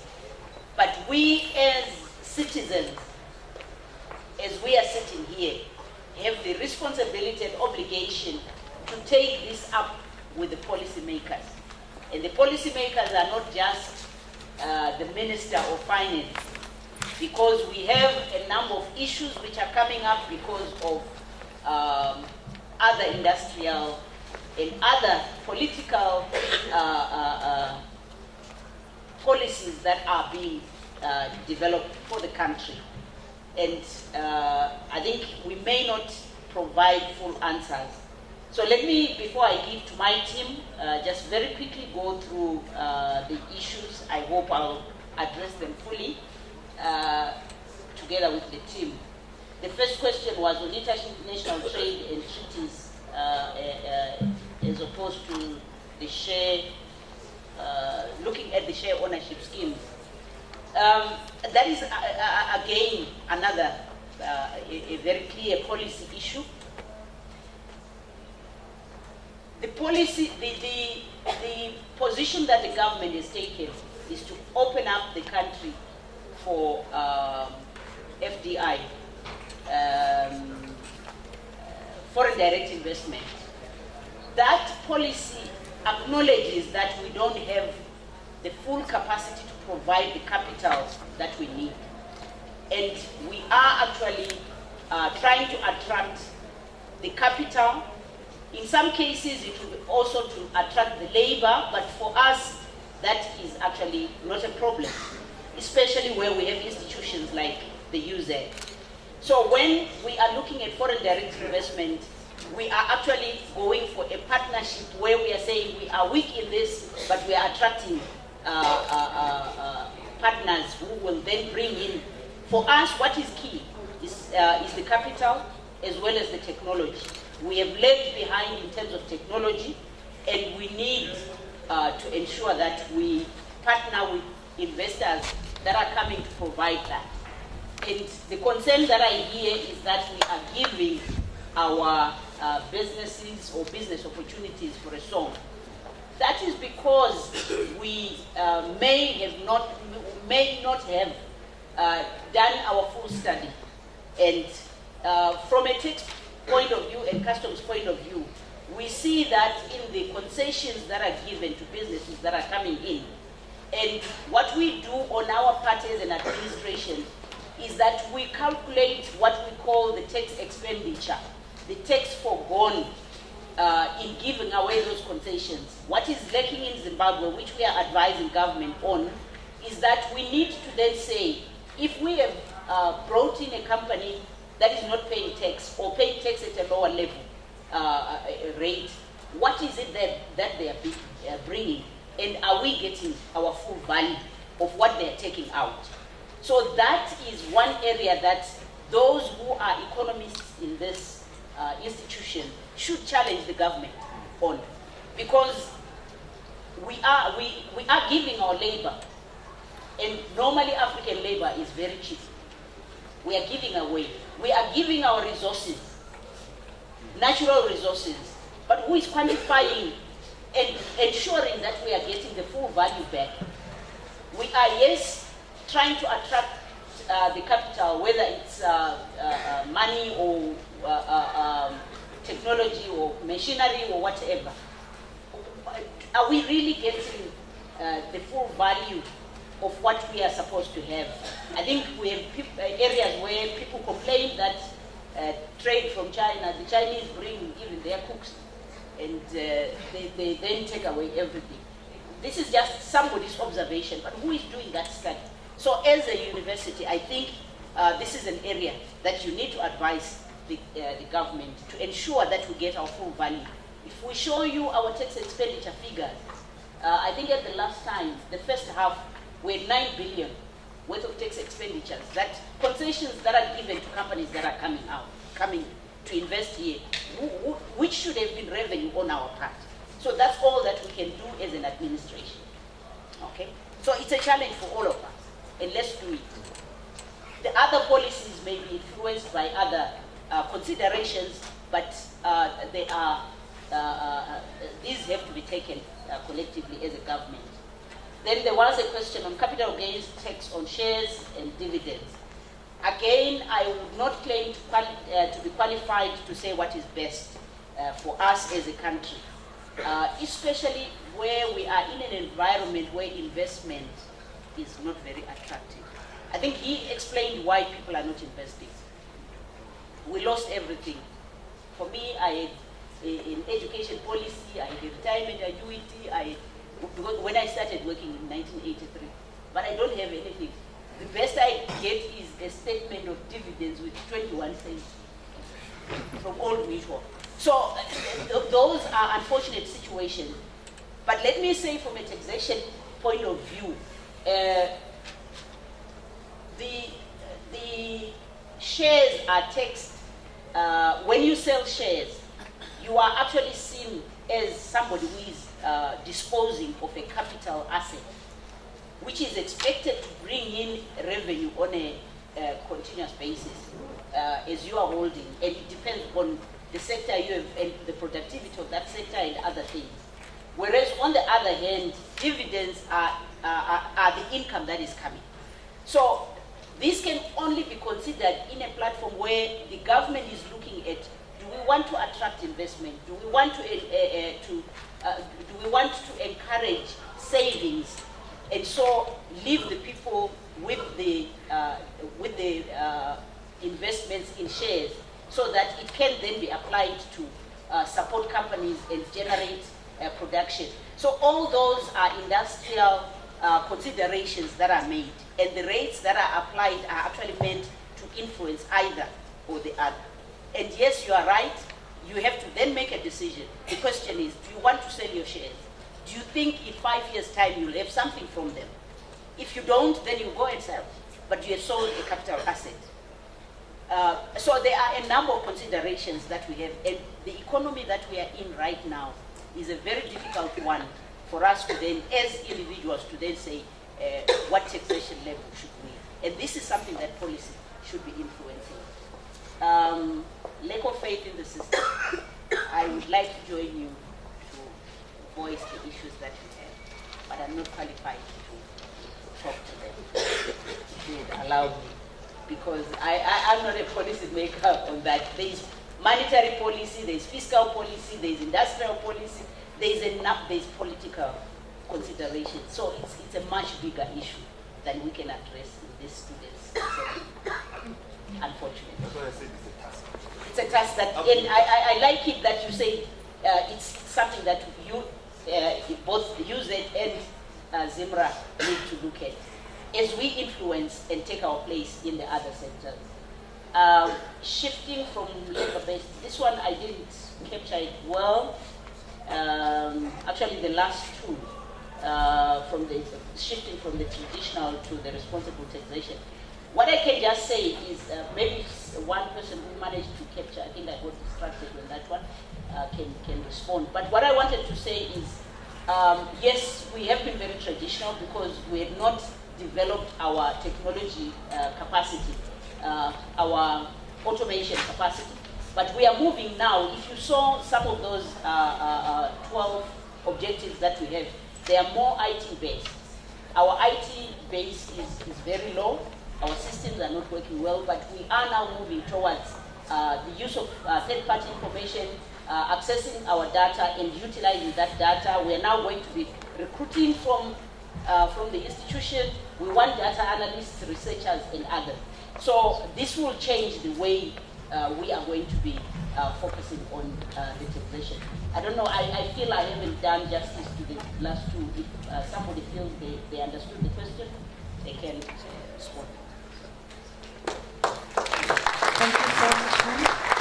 So let's try and avoid the more policy issues and focus on the tax administration issues, unless we are looking at our advisory roles.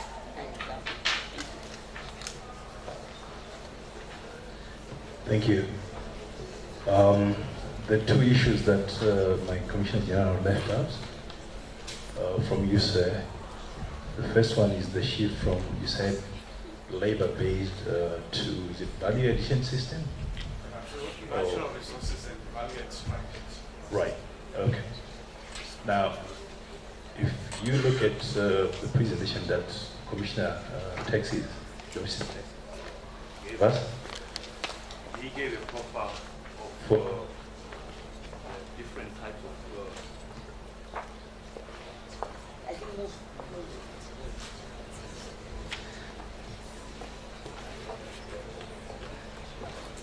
he did give a profile for the sort of taxes that we currently have. I think broadly you can group these into direct taxes and indirect taxes. I think under the indirect taxes you have mostly the consumption taxes. Your reference to our perhaps bias towards the labor-based taxes, perhaps you would have looked at the profile of our, or the composition of the taxes that we collect. I'm sure you did that, where you would have found that pay-as-you-earn perhaps contributes more than 30% of the total revenues. And I'm saying this to try and reconcile with your point or recommendation to say, why don't we then focus on the taxes on natural resources, which we already do. And this is why we have, to those that extract natural resources, We have a plethora of taxes that apply, whether it's company tax, whether it's pay as you earn, also applies. But I think the focus is to say in natural resources, how is the best way of taxing? In this case, we look at the focus on taxing the net rent, because it's a unique sector where you don't just look at the other taxes, you look at the net rent that the investor derives from the sector. These natural resources are depleted, or they're depletable, they're non-renewable. So we look at how best do we tax the net rent, how do we best recoup or recover that heritage that we have in our natural resources. So I think we then focus on, do we have that policy in Zimbabwe which captures adequately the net rent that we have, whether it's diamonds, gold. So it goes, technically when you talk of it, it goes to the person to say, the tax instrument that we have to tax the natural resources, are we applying them, or do we have them adequately? Are we applying the standard or good practice in terms of the tax rules in that sector? Are we focusing more on royalties, for example, which would mean that whether or not a company declares a loss, we have collected revenue, because it doesn't matter whether a diamond miner or gold miner makes a profit, but we charge and collect the royalties based on the value of what they extract, whether or not they make a profit. So it's those things that I'm sure you are looking at. And I'm not talking of minerals only, natural resources, not just minerals, natural resources. It could be timber, natural timber, it could be any other natural. So briefly, it's an issue that we all need to focus on to say, do we give away to attract FDI, or we need to adequately tax the resources, and what sort of model do we have to adopt as Zimbabwe in taxation of natural resources? The other issue that you did raise, the issue of green taxes. Perhaps to those that may want to understand, green taxes, we are looking at the taxes that are designed to compensate or that are designed to address the harm that is done to the environment. In our case, we do have the carbon tax. Yeah, we collect carbon tax based on a liter of fuel, whether it's diesel or petrol. So I think your question is to say, do we adequately collect revenue which is biased or geared towards addressing the environment issues? Perhaps it's a question that needs research. I know you use the benchmarks to say we are around less than 2%, but you alluded to Rwanda having 6% or thereabout.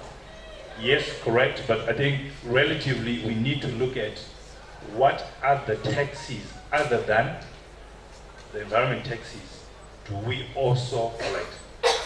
So you go to the profile of the taxes that we collect as a country, because ours may differ from Rwanda, because we have more taxes from royalties of minerals, because we have many of them compared to, for example, Rwanda. So the component of the green taxes may, in absolute terms, be low, but in relative terms, in terms of the percentage, become high. So I think, in short,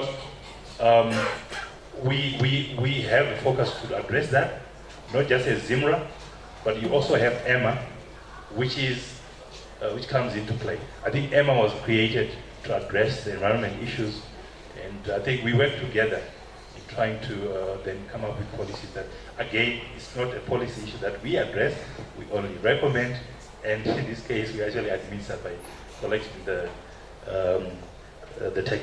In short, the reform that we had in the green taxes, we used to pay carbon tax based on the vehicle.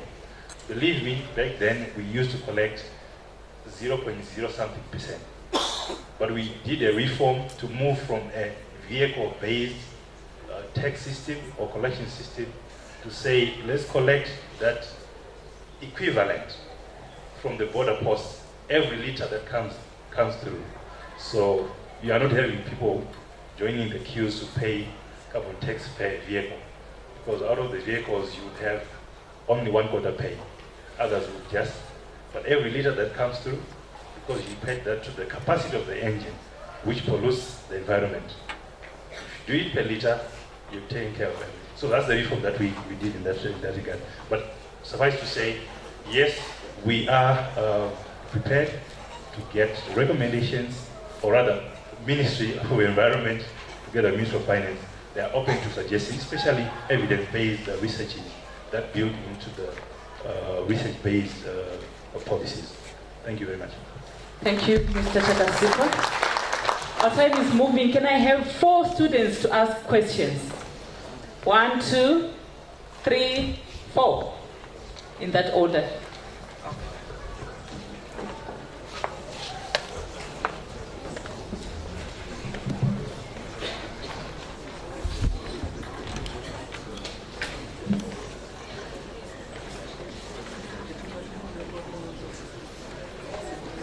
Thank you. My name is Mtabisi Lamini. I'm doing accounting. So my question is directed to the Commissioner of Taxes. Upon his presentation, he mentioned something about benefits sprouting from the 4 pillars of ZIMRA. So he talked of some people benefiting about last week. So I was wondering, is it possible that you could actually highlight what kind of benefits these are and how they are communicated? Because we're just hearing about them right now, so that we know maybe next time if such benefits arise, we also get to. Thank you. Second question. Thank you. My name is Moblessing Woshe. I'm doing accounting. My question is on 2% tax. When the Commissioner General was presenting, he gave us 4 types of taxes that are available in Zimbabwe, which are income tax, capital gains tax, VAT, customs, and exercise duties. My question is, where does the 2% tax fit? That's the first question. The second question is, it's now when Mr. Chair was presenting, he said the reason why people don't want to comply is that there is no transparency what these taxes are being used for. It's now 1 year since these taxes, 2% tax is being collected. Are we going to have an account of, like we have collected so much and this 7 billion, 8 billion is going to be used for this and that? And then the other question is on tailor-made taxation degree programs. Where are these degrees being offered? Thank you. Thank you. Third question. Can we ask just one question so that we give each other equal opportunity? Okay, thank you. My name is Chatwa Pitamaweni. My question is, are there any tax reliefs on real estate, on startup real estate developers? Thank you. The last, somewhere there, who was raising her hand? Yes.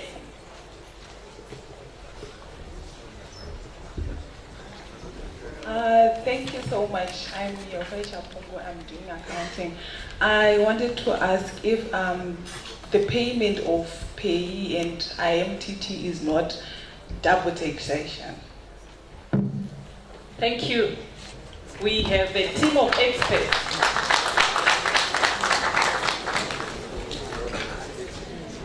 ZIMRA.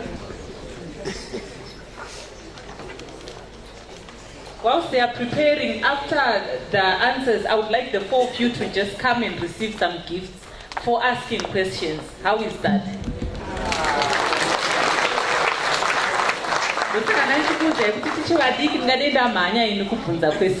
So these 4 will get something. Thank you.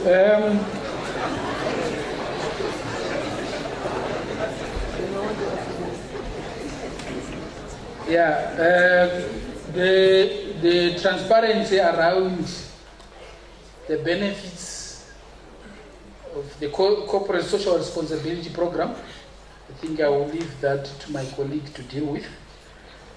The 2% tax, where does it belong? I hope I understood the question clearly, because if I pick it up from the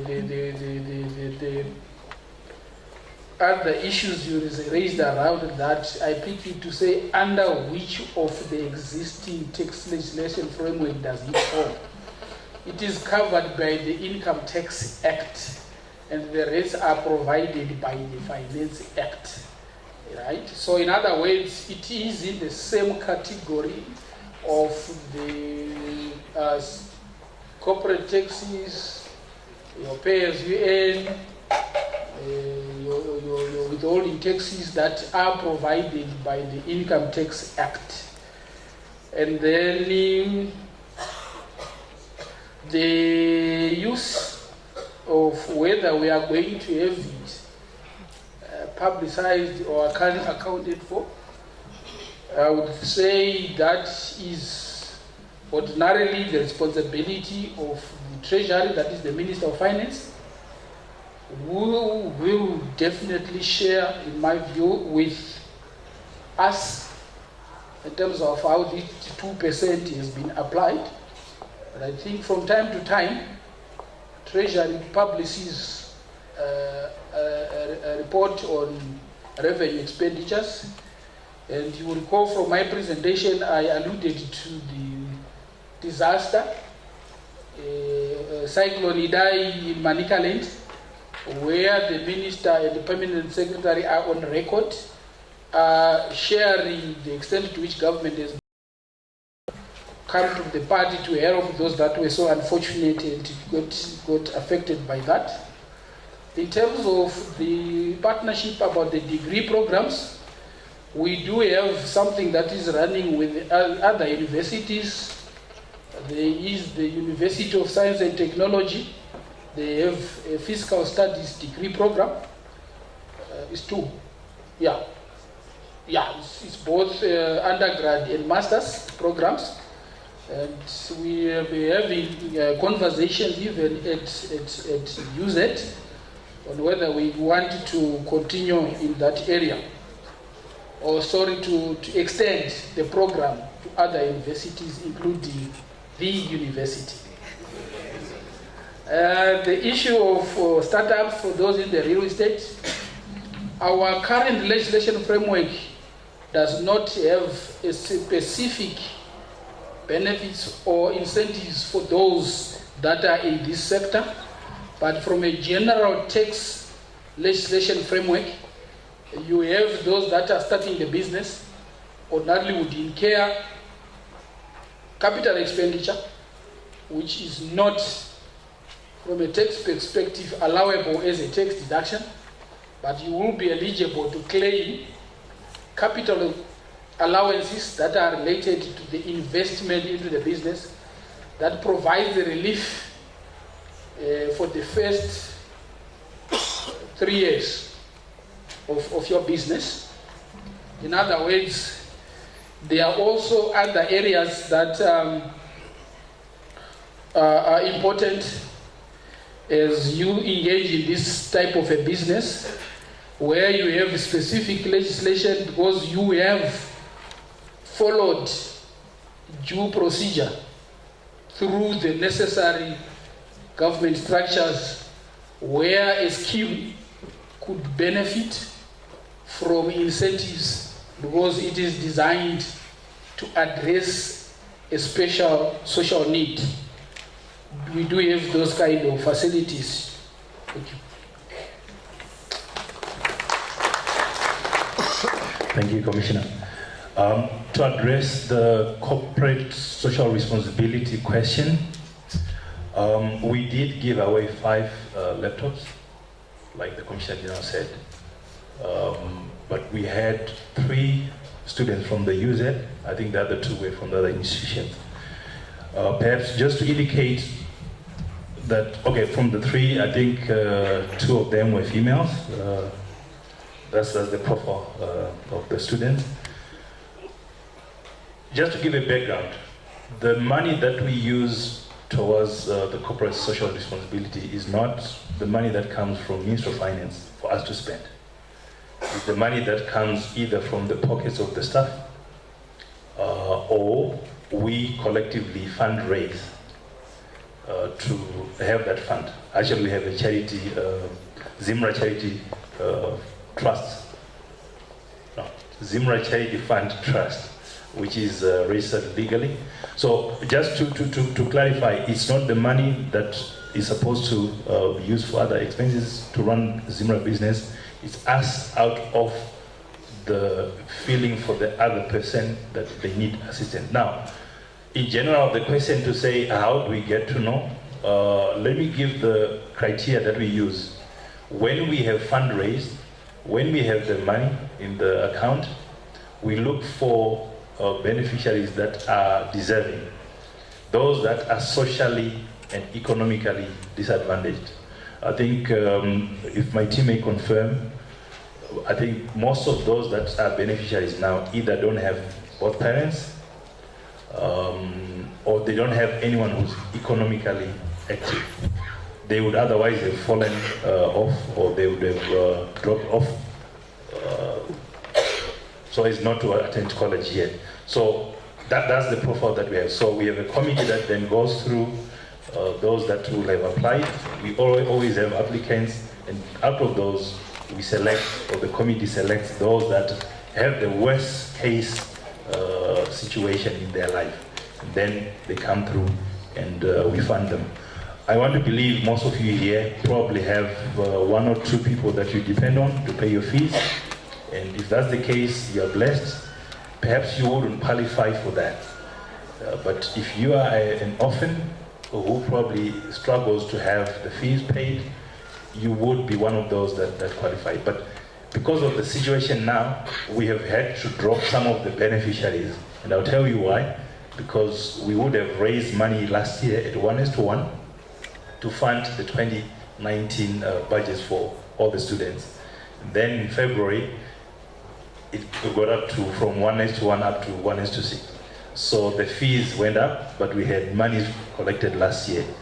So because of that, unfortunately, we've had to share off. So that's sort of support that we give, but it's to those that are socially and economically disadvantaged.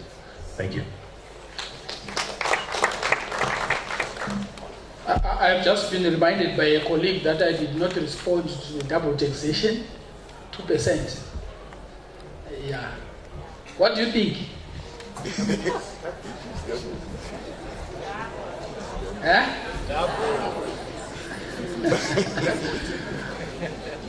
Yeah, you obviously needed to understand that our taxes are structured and designed to meet different objectives, right?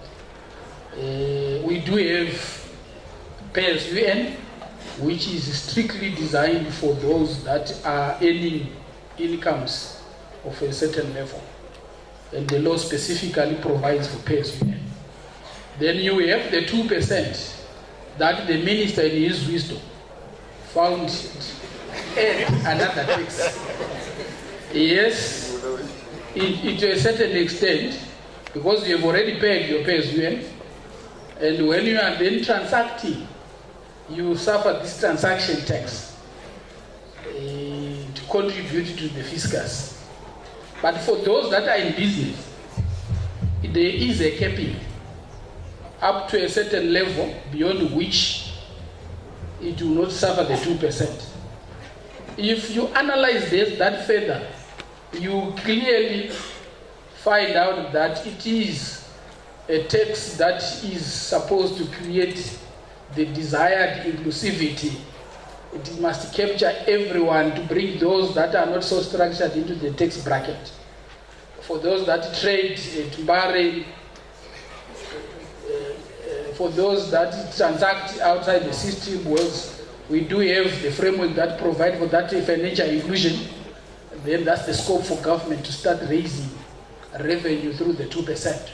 For those that are in formal business, it's obviously kept up to a point beyond which the tax is not suffered.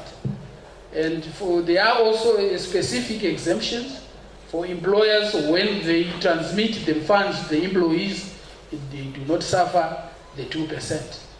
And there is obviously, at some point, the minister, when he sees he has achieved the desired result, may continue to listen to suggestions on how to streamline the tax and make sure that it achieves more than it is doing now and improves on compliance. Thank you. CG would want to add.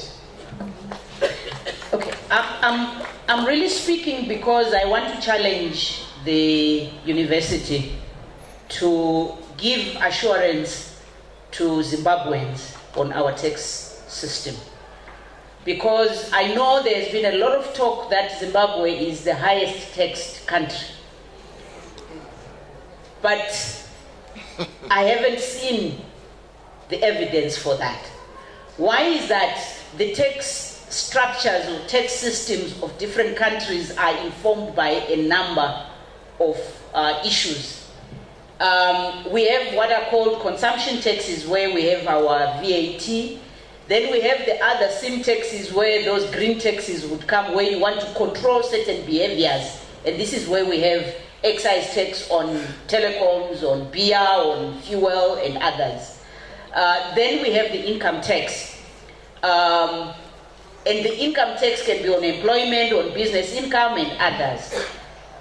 The country decides which of those taxes are appropriate for the time and for the environment that there is to get enough revenue. So yes, we will have the concerns that the 2% is cascading and it is taxing tax on tax. It's a tax on tax and others. They are all arguments. But then if you look at some of the, under the income tax, some of the concessions, some of which Commissioner has explained, that you are given a deduction for the investment that you have made into your business, you are given the wear and tear of your assets which are going into the business. All those are trying to relieve you of tax on some of the income, and determines what is called the marginal rate of tax. And if I can challenge the Faculty of Commerce, because in terms of rates, the tax rate, we are for corporate tax at 25%, and South Africa is at 28, Swaziland is at 27, and so is a number of the Southern African countries. But does that reflect whether we are lower or we are higher? And when we do that, some of them don't give some of these expenditures or deductions. So it's something that really requires a research into it. And the 2% came because, and that's why I chose informed or non-informed as it was, that 4 by 5.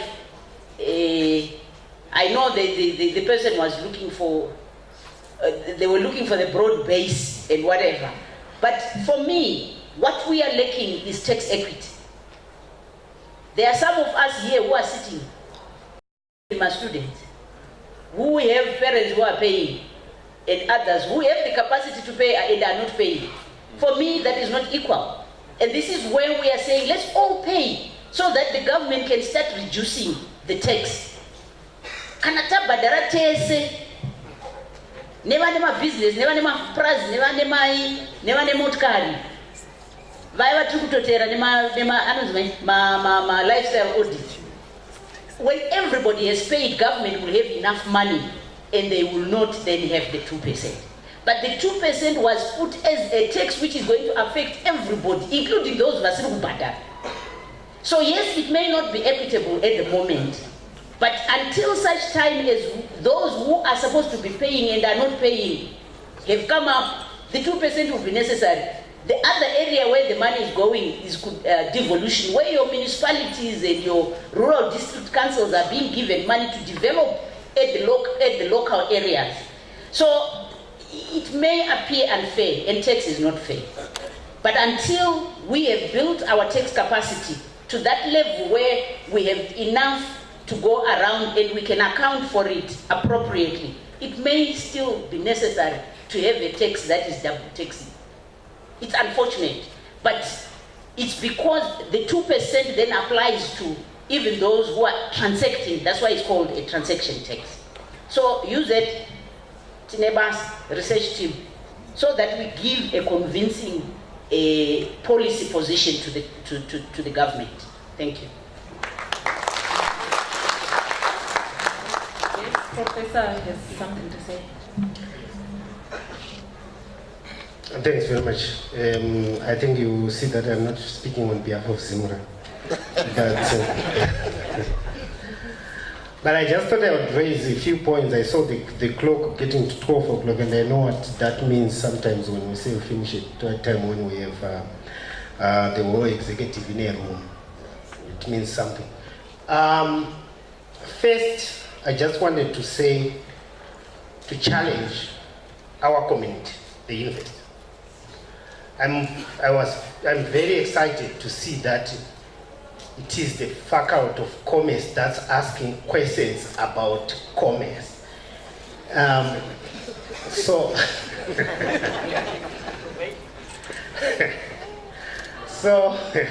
because I was going to ask them questions, thinking they will answer me, right? But which is your academic institutions in Africa are good at identifying gaps and talking about gaps, which is really big, stark contrast to the developed nations. So your professor, like me, stands up and says, what are we doing? What are you doing? Who? Is that a challenge enough? Right? Who are you supposing is doing something behind the wall? When you are the investor, and the investor is you, student. It's not me. So that's my first challenge. It doesn't need to be answered. The second one is to say, because of that orientation, we have the culture to join people in the streets to articulate, who are better articulate. Because you are learning, right? So you can articulate better what the people in the streets are saying.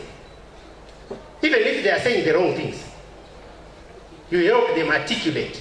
Because they are not informed. Where is the evidence? I think that's what the Commissioner General is saying. I think she said that in a number of different ways. To say, can we join to provide research, university, and so on. I think it's about the evidence. Where is the evidence? So we want to see in the future, we take this up, maybe focus on students. What is it that they can provide from what they are learning? Then focus on staff. What is it that the professors and doctors are doing from what they are teaching and what they are researching? Then lastly, I would want to say, I want to thank ZIMRA because this then provides the biggest opportunity for us to understand what we don't know about our own systems. Even the figures we quote and help the streets articulate sometimes are not founded. But they go even like wildfire on the social media. Universities should provide the evidence. So that's why I particularly value this arrangement. Thank you very much. Thank you so much. Thank you so much, Professor. We are wrapping up because of our time, but I'm just going to take maybe just 2 minutes to launch our essay writing competitions. We want you to participate in these essay writing competitions, and these are essays. Deadline for submission is 7 December 2019 at 4 p.m. or by 4 p.m. The length is 5 pages, 1.5 spacing, times New Roman, size 12. And eligibility is University of Zimbabwe, final year commerce students only. Participation is once. You cannot choose to participate in question 1 and then question 2 and question 3 and question 4. No. You just choose one question and participate. You write your name, your institution, your program of study, your year, and selected question. And send emails to imuwonwa, that's me, at zimra.co.zw, You can also send to fchimanda or copy fchimanda@zimra.co.zw, mkufakunesu@zimra.co.zw. And our results will be out on 10 January 2020. That's early next year. We didn't want to disturb you because I know very soon you will be writing your examination. Then these are the questions. First question, discuss factors that influence non-tax compliance among the SMEs and suggest strategies that ZIMRA can employ to ensure they become part of the tax bracket. I will repeat, discuss factors that influence non-tax compliance among the SMEs in Zimbabwe and suggest strategies that ZIMRA can employ to ensure that these SMEs become part of the tax bracket. Second question. Technology is getting the better of me here. Okay. Number 2, my young sister has been talking about the 2%. 2% intermediated money transfer tax, IMTT, is a necessary burden. Discuss. The 2% intermediated money transfer tax is a necessary burden. Discuss. That means you have to argue your way. Third question. Assess the importance of taxation on the Zimbabwean citizen, giving practical examples. Assess the importance of taxation on the Zimbabwean citizen, giving practical examples. And the last question is, with reference to the Zimbabwean economy, explain why compliance continues to be a challenge. Maybe I didn't say, I was supposed to say, and discuss ways of mitigating those challenges. So please add to that. With reference to the Zimbabwean economy, explain why compliance continues to be a challenge, and explain how ZIMRA can mitigate those challenges. Those are our 4 questions. And I'm just going to go to some of the prizes. These are not all. I still have to engage, forgive me for that, for the big prizes, but these are the small prizes. ZIMRA gift set, Compo, that's a t-shirt, flask and mug set. I say these are the little presents. The bigger ones, I'm yet to ask for approvals, because maybe we are going to take you to a holiday to UK or so, you never know. We'll give you a cap and a notebook. The essay will also be published in the ZIMRA quarterly magazine. You see, that's a CV. That's your CV being strengthened. Second prize is ZIMRA gift set, which includes a t-shirt, flask and mug set, and a power bank. Third prize, ZIMRA gift set, that is a t-shirt, flask and mug set. But this is over and above the big prizes. So I will talk to the Commissioner General for a signature for the holiday to UK. Okay, as we wrap up, can I have those 4 that asked questions to just come and receive their gifts? Quickly. You are young, energetic. Run, please.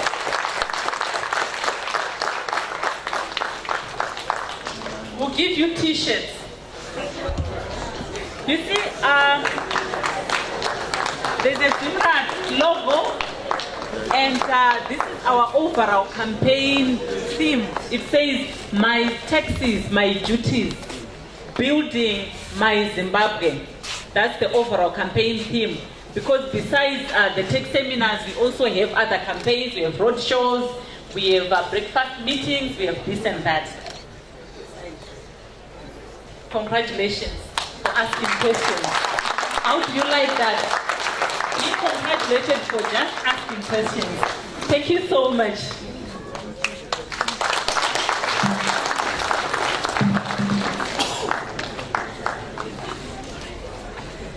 These essay questions, we are going to give them to the Department of Commerce. I'm told they will be on the platform, ZIMRA e-learning platform. So please, if you want something on your CV, if you want something to just write down, do that and submit by 7 December 2019. May I kindly ask Dr. Matamande please, to come and wrap up.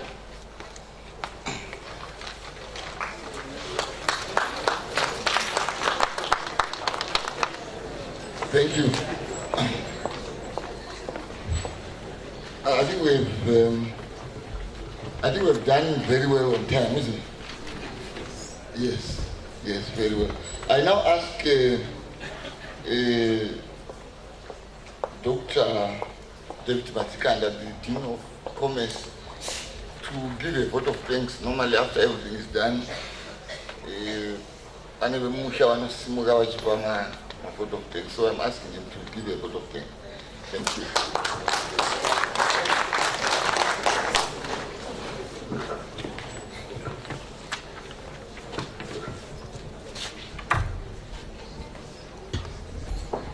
The Commissioner General, Mrs. Mazani, the UZ Vice Chancellor, Professor Mafumo, allow me to say all protocols observed. We have come to the end of our inaugural tax education seminar, and it is my task to provide some few closing remarks. First of all, I think it is said on my part, because I'm bringing to an end the lively and stimulating discussions that we have had this morning on an important topic to the country, namely tax. The importance of sharing experiences on current tax issues with business leaders needs no emphasis. I think it's been highlighted the importance of tax and the role that tax plays in our economy.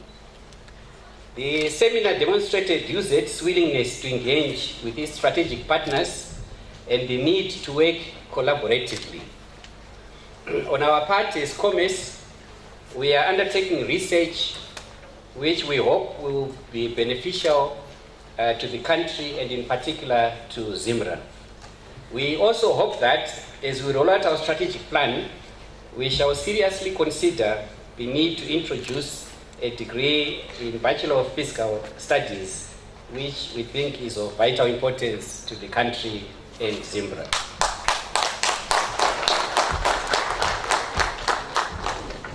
We are also working towards professional development of public accountants, which we also hope will be beneficial to ZIMRA.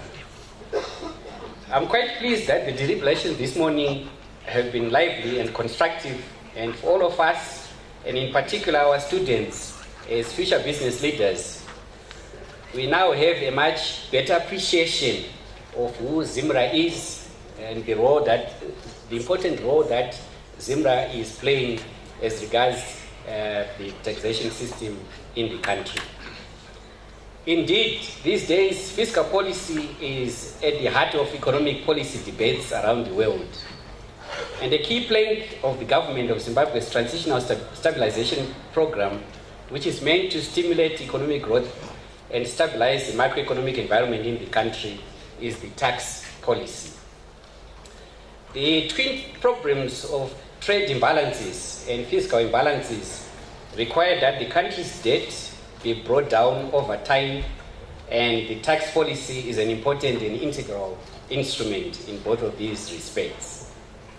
Against the wider background, I believe the seminar met its objectives, and in closing, I would like to thank our co-host, ZIMRA, and in particular Commissioner General, Mrs. Mazani, for your generous support to the seminar, and I hope this will be an annual event to ensure awareness of the importance of tax and instilling tax knowledge among our student population who are tomorrow's business leaders.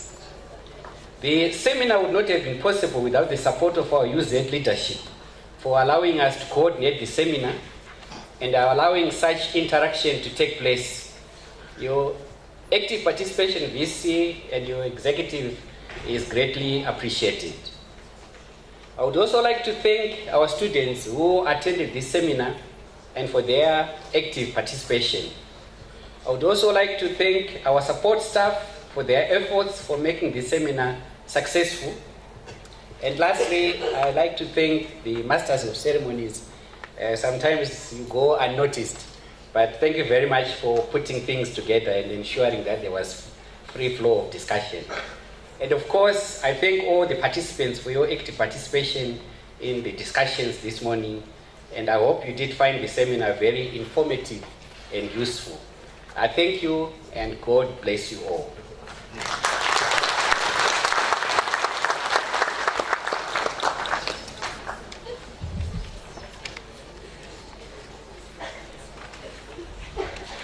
Thank you, Dean. Now, Ukama Igasa.